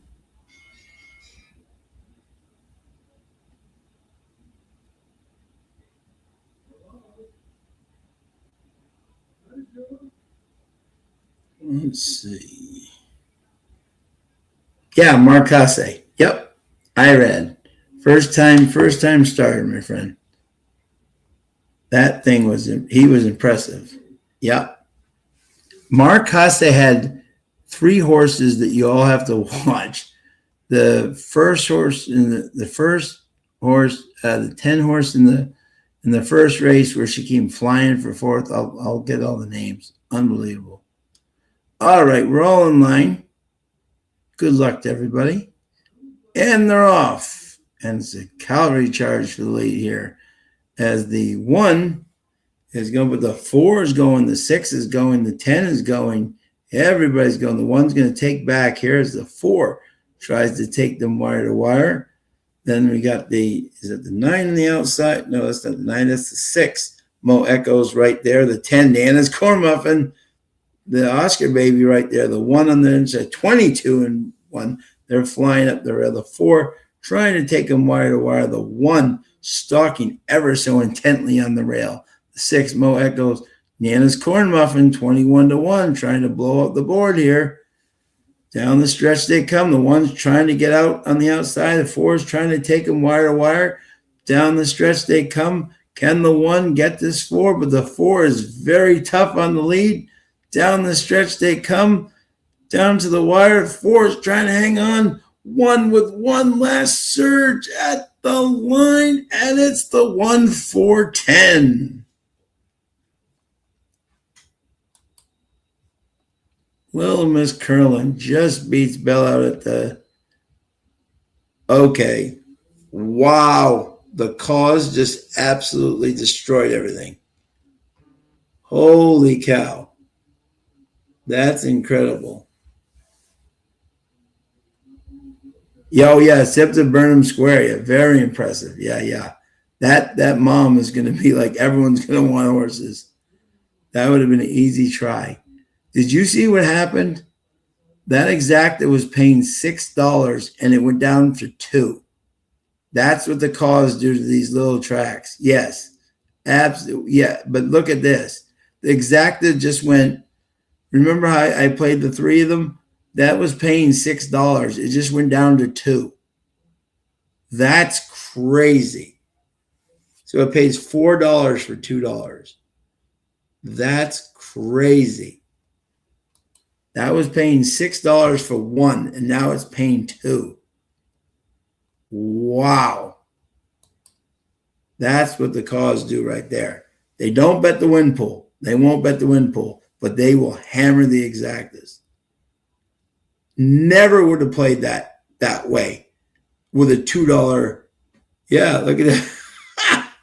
Is that amazing, Lord? Never would have played it that way because I lost money. I would have rather hammered the 1-4 just for $20. I mean, like, and at least you make. I wouldn't play it personally. I would have watched the race myself had I known that. But that was $6, and it went down to $2 for $1. That's incredible. Wow, the money that just must have been bet. $32,000 to win, $10,000 to place, $4,000 to show. Wow. And the exact was, can I maybe get like 520? Wow. The Oscar Performance Baby ran huge. Proud of them. Way to go, Nina's Corn Muffin. Always proud of my Oscar babies. I thought for a second the 10 was going to challenge there around the far turn. And a nice little move there.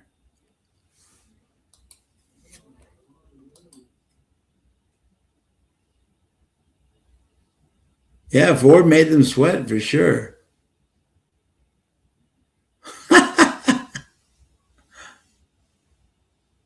Wow. Attaboy. Death, taxes, and the wealthy bettors ruining my bet are the three inevitable things. I hear you, Tanner. All right, let's see who had that. But James White's got the double alive. There you go. Love it. Let me see. Yeah, didn't have it. Let me see. James White had exacta try super. One. Well, he got the exacta. Good job, James. Tanner, exactly like I did. Never would have played that with a $2. So I got 580. Oh, that wasn't that nice of them. They gave me the full maximum payout. So I got 580, 1160, 1350, 14. Okay. Unbelievable. Jesus. I mean, you can't even make that stuff up. That is incredible. $6 to $2. 5 times. So $14.50. I lost 50 cents. That's incredible.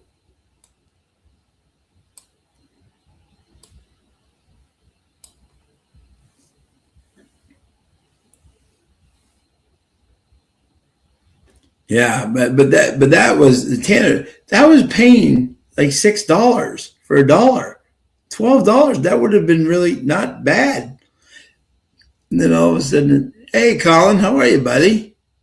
What's going on, my man? Great to see you. So let me update the banner here now that I lost 50 cents. Okay. So now I have $34 to spend for the last race. We almost did it last week with that 11-1 shot. Let's see if we can make history again.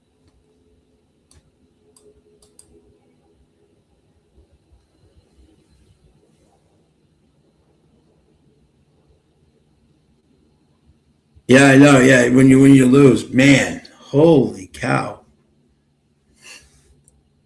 I mean, that's just. I mean, even what did the try pay? $8.50. Yeah, I mean, jeez, almost even like the 1-4 all players in the try didn't make that much. That's crazy. Oh well, okay, we're still alive though. We're seeing the ball a little bit better here, a little bit better, and we're looking for the early money here. 4 is getting early money here with Mr. Hernandez, and the board is doubles $9 too. So clearly someone's got something there going. 2 is at $4. 3 is at $5. So they're basically lumped together. The 6, Charco, 6-1 morning lines is 7-2. He's getting some play with Timmy Thornton. How old is Timmy Thornton now? Let's see. Yeah. Then 8, 7, 1 can see them all. Okay. All right. So there we go. So let's see what we can do here. Collins would like to even play a double here, Colin.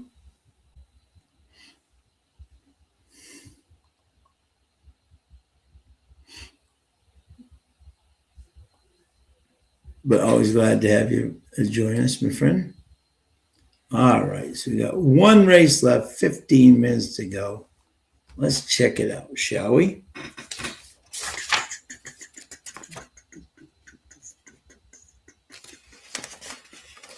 Okay, here we go. Claiming 7,500, 6 furlongs.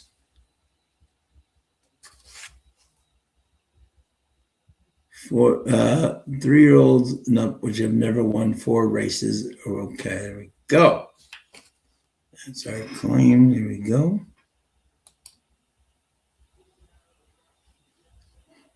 I still want to know what that horse is doing in that race, but okay. All right. All right, so let's check this field out. The 9 is scratched, but everyone else still remains, which is great. Okay.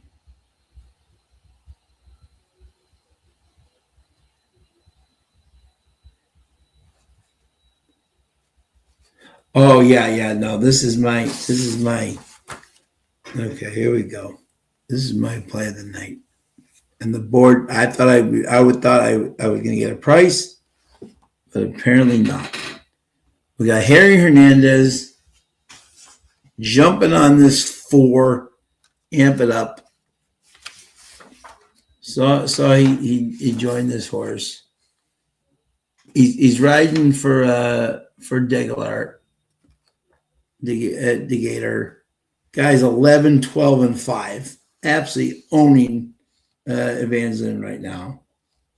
38% off the claim. This horse was off really slow last time, but then came belatedly. And this is the 3rd time that Harry's riding the horse. And and these two are they're 33% together. I just think the 4 is going to win this race.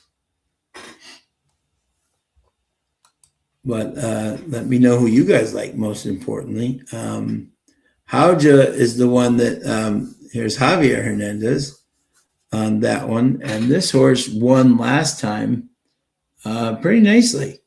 And with Melancon, but interesting, Jansen Now here's an interesting one. If you're a player here, the two like this. Now this is interesting. The two like this. So the 3 won last time. Jansen has ridden this horse the last 3 times, and chose to ride for Landry with a 77. Now this horse puts up consistent 70 buyers, 72, 77, 72. So you can be damn sure that this horse versus this group is going to be. But interesting, Hauja put up a 79 versus this group, so that he's right there. And then we go to amp him up. Now let's see here. Amp him up. Ran a 61 last time, which is not even close to where they, but ran a 73 the race before, which is least competitive, but hasn't run those numbers since. But it's 5 for 9 at the, but this is 6 furlongs. This isn't 5 furlongs. And if you look at his 67 at Evangeline,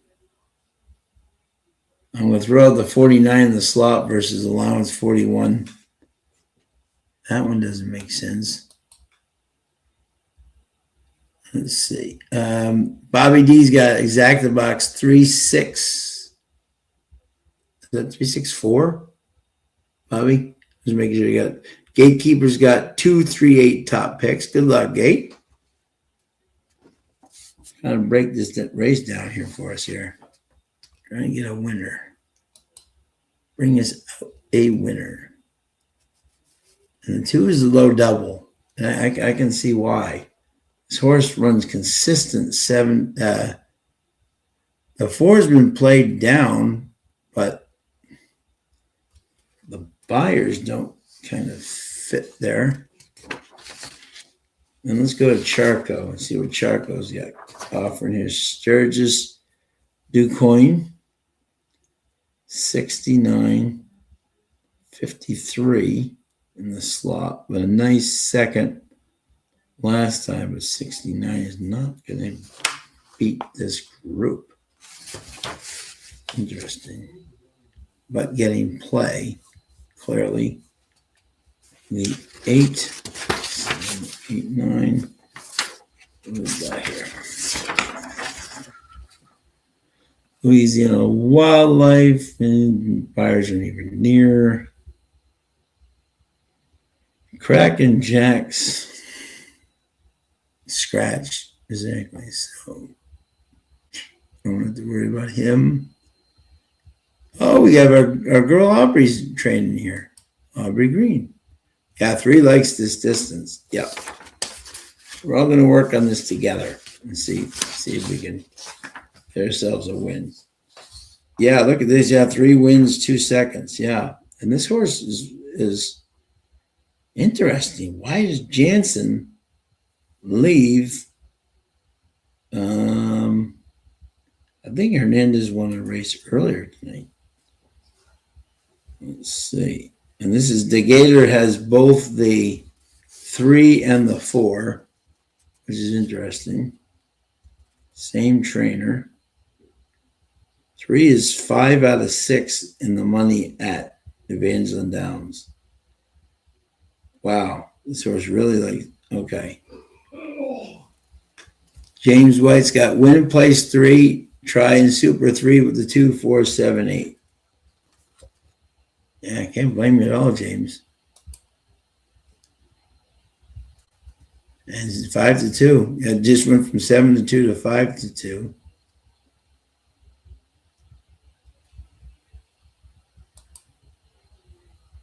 Let's see here.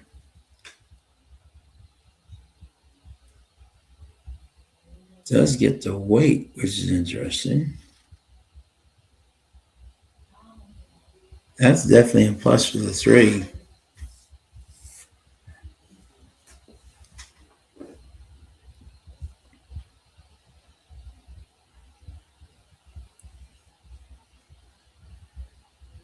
The 5, 4, 3. see here. 3 is now the favorite at 5-2.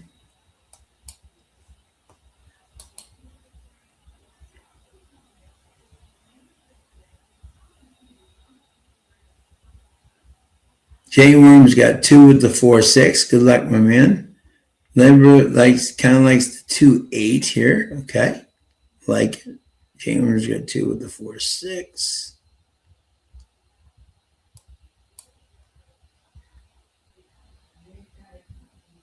Gators top picks are 2, 3, and 8.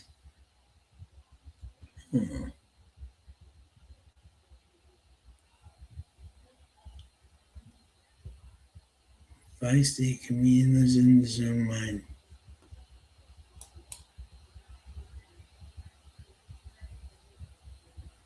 Hey, Louisiana wildlife. Okay, yeah. I want to see what the exactas pay. 2, 3 pays 11. 3 pays 12. 6, 2 pays 12. 2, 6 pays 13.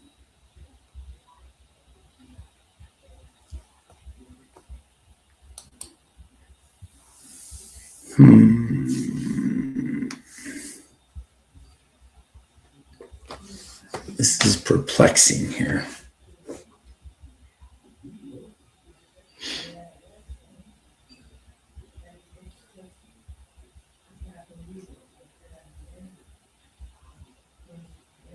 %.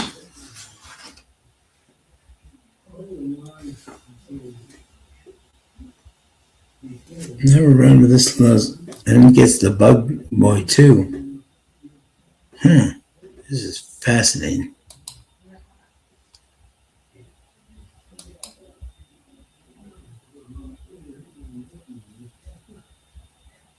Let's see here.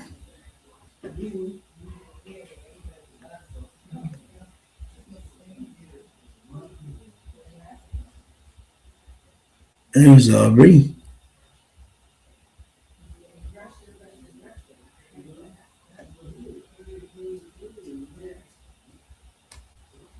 Let's see.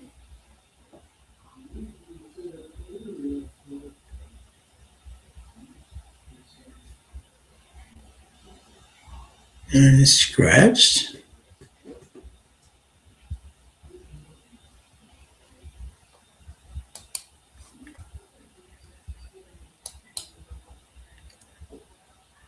Let's see. This is fascinating, folks. 4 minutes to go. Yeah, it definitely seems like the 4 is definitely taking late money. I take the early money. That was definitely the case here. Big early money, and you go from what did the 4 exactas pay?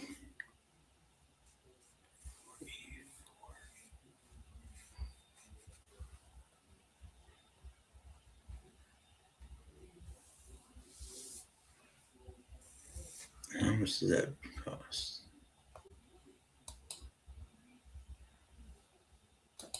Let's see here.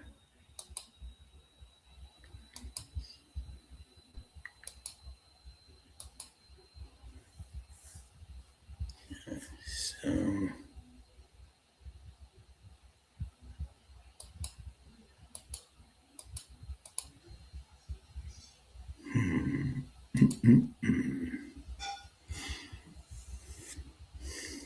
$28. That's not going to cut it.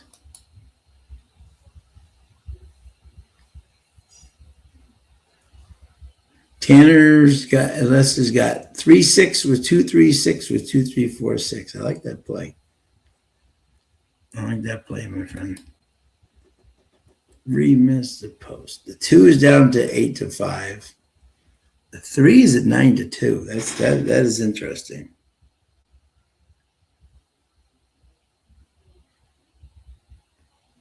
with the bug. Can this horse draw it out? Can we have a battle of the Hernandezes here?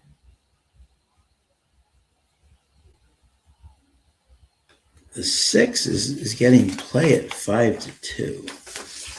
Obviously, with Charco,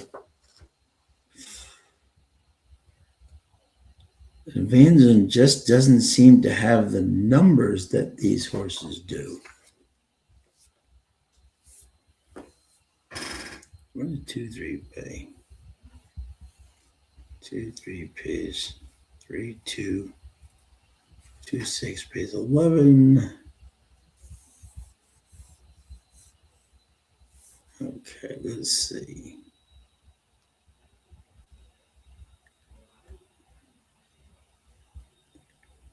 We don't want to leave the 4 out, especially with Harry taking over. But the 3 jumped from the other horse, but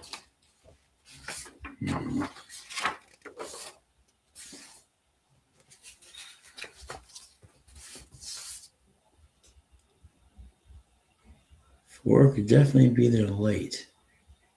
It's definitely run since it's gotten to Evangeline. And this is 6 furlongs, right? Not 6.5. Okay.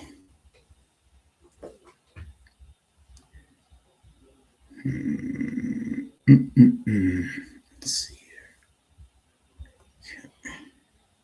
So we do this. There's 1 minute to post.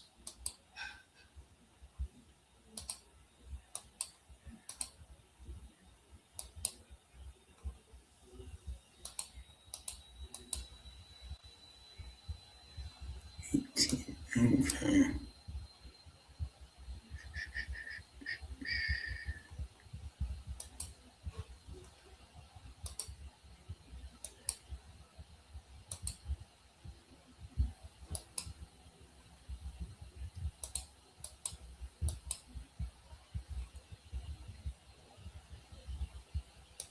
Okay, I'm going to try to beat the 6 here. The 6. Okay. Okay, I'm just going to do a $5 exacta box.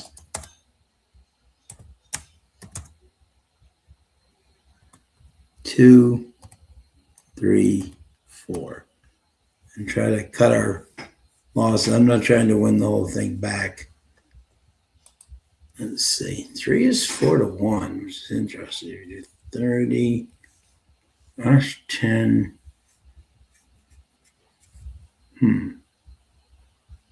I like the 4 too. I think with Harry Hernandez, this could be an interesting. Yep. And what does 3-4 pay? Okay. I'm just going to go for that. Can't overthink myself. Jenny Max got 2, 3, 4, 6, and went in place in the 2 and the 6. I'm just going exacta box 2, 3, 4, trying to throw the 6 out. Chuck the 6 out, which means I probably just put the 6 right into the winner circle. But that's okay.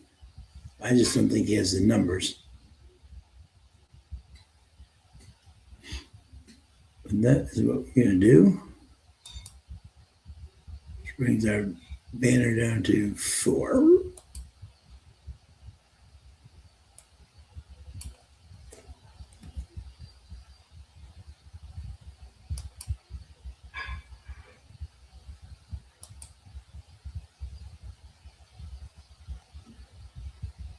Hey, formula.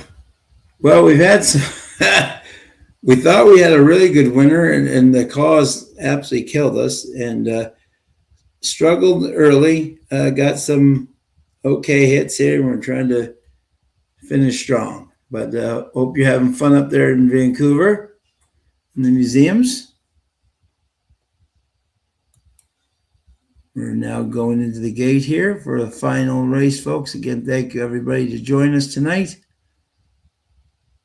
See if we can get this 4 somehow involved with Harry Hernandez. in the last race with the 2 or the 3.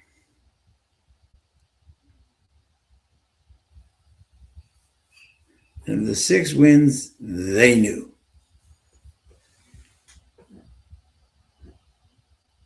4 is going in. Good luck to everybody.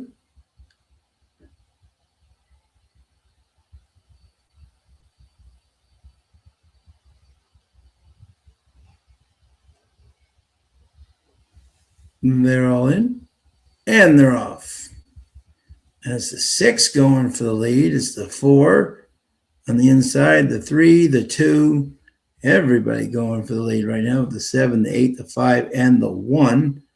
So we got the 2 trying to get out in the lead there. We got the 3 sitting right off them. The 4, the 7, big odds sitting off them. The 6 is right on the outside, and 22 were flying up there early.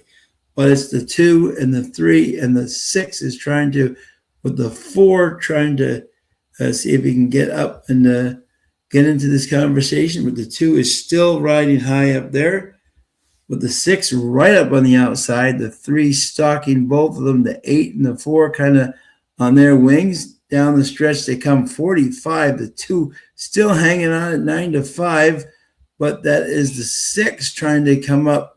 Who is this? The 8 trying to come up here and steal the show? It's the 8 coming up with the 2 battling gamely down the rail. The 6 and the 8 battling for second, but it's going to be 2, 6, 8, 5. Did not like the 6's buyers at all. Did not like the 6's buyers at all, but ran a damn good race. Someone at the 8. I know. Let's see here. We did not win that. Jenny had the 2 and the 6. What was it? 2. Yeah. Jenny gets the win, right? 2, 6. Is that correct? Or is it 8? 2, 6. So Jenny's got the exacta and the win in place. Nails it at the end, right? Jenny? Yeah. Take a bow, girl. Nice job. Exacta and win in place on both of them. Well done. Well done. Seeing the ball there. Fantastic.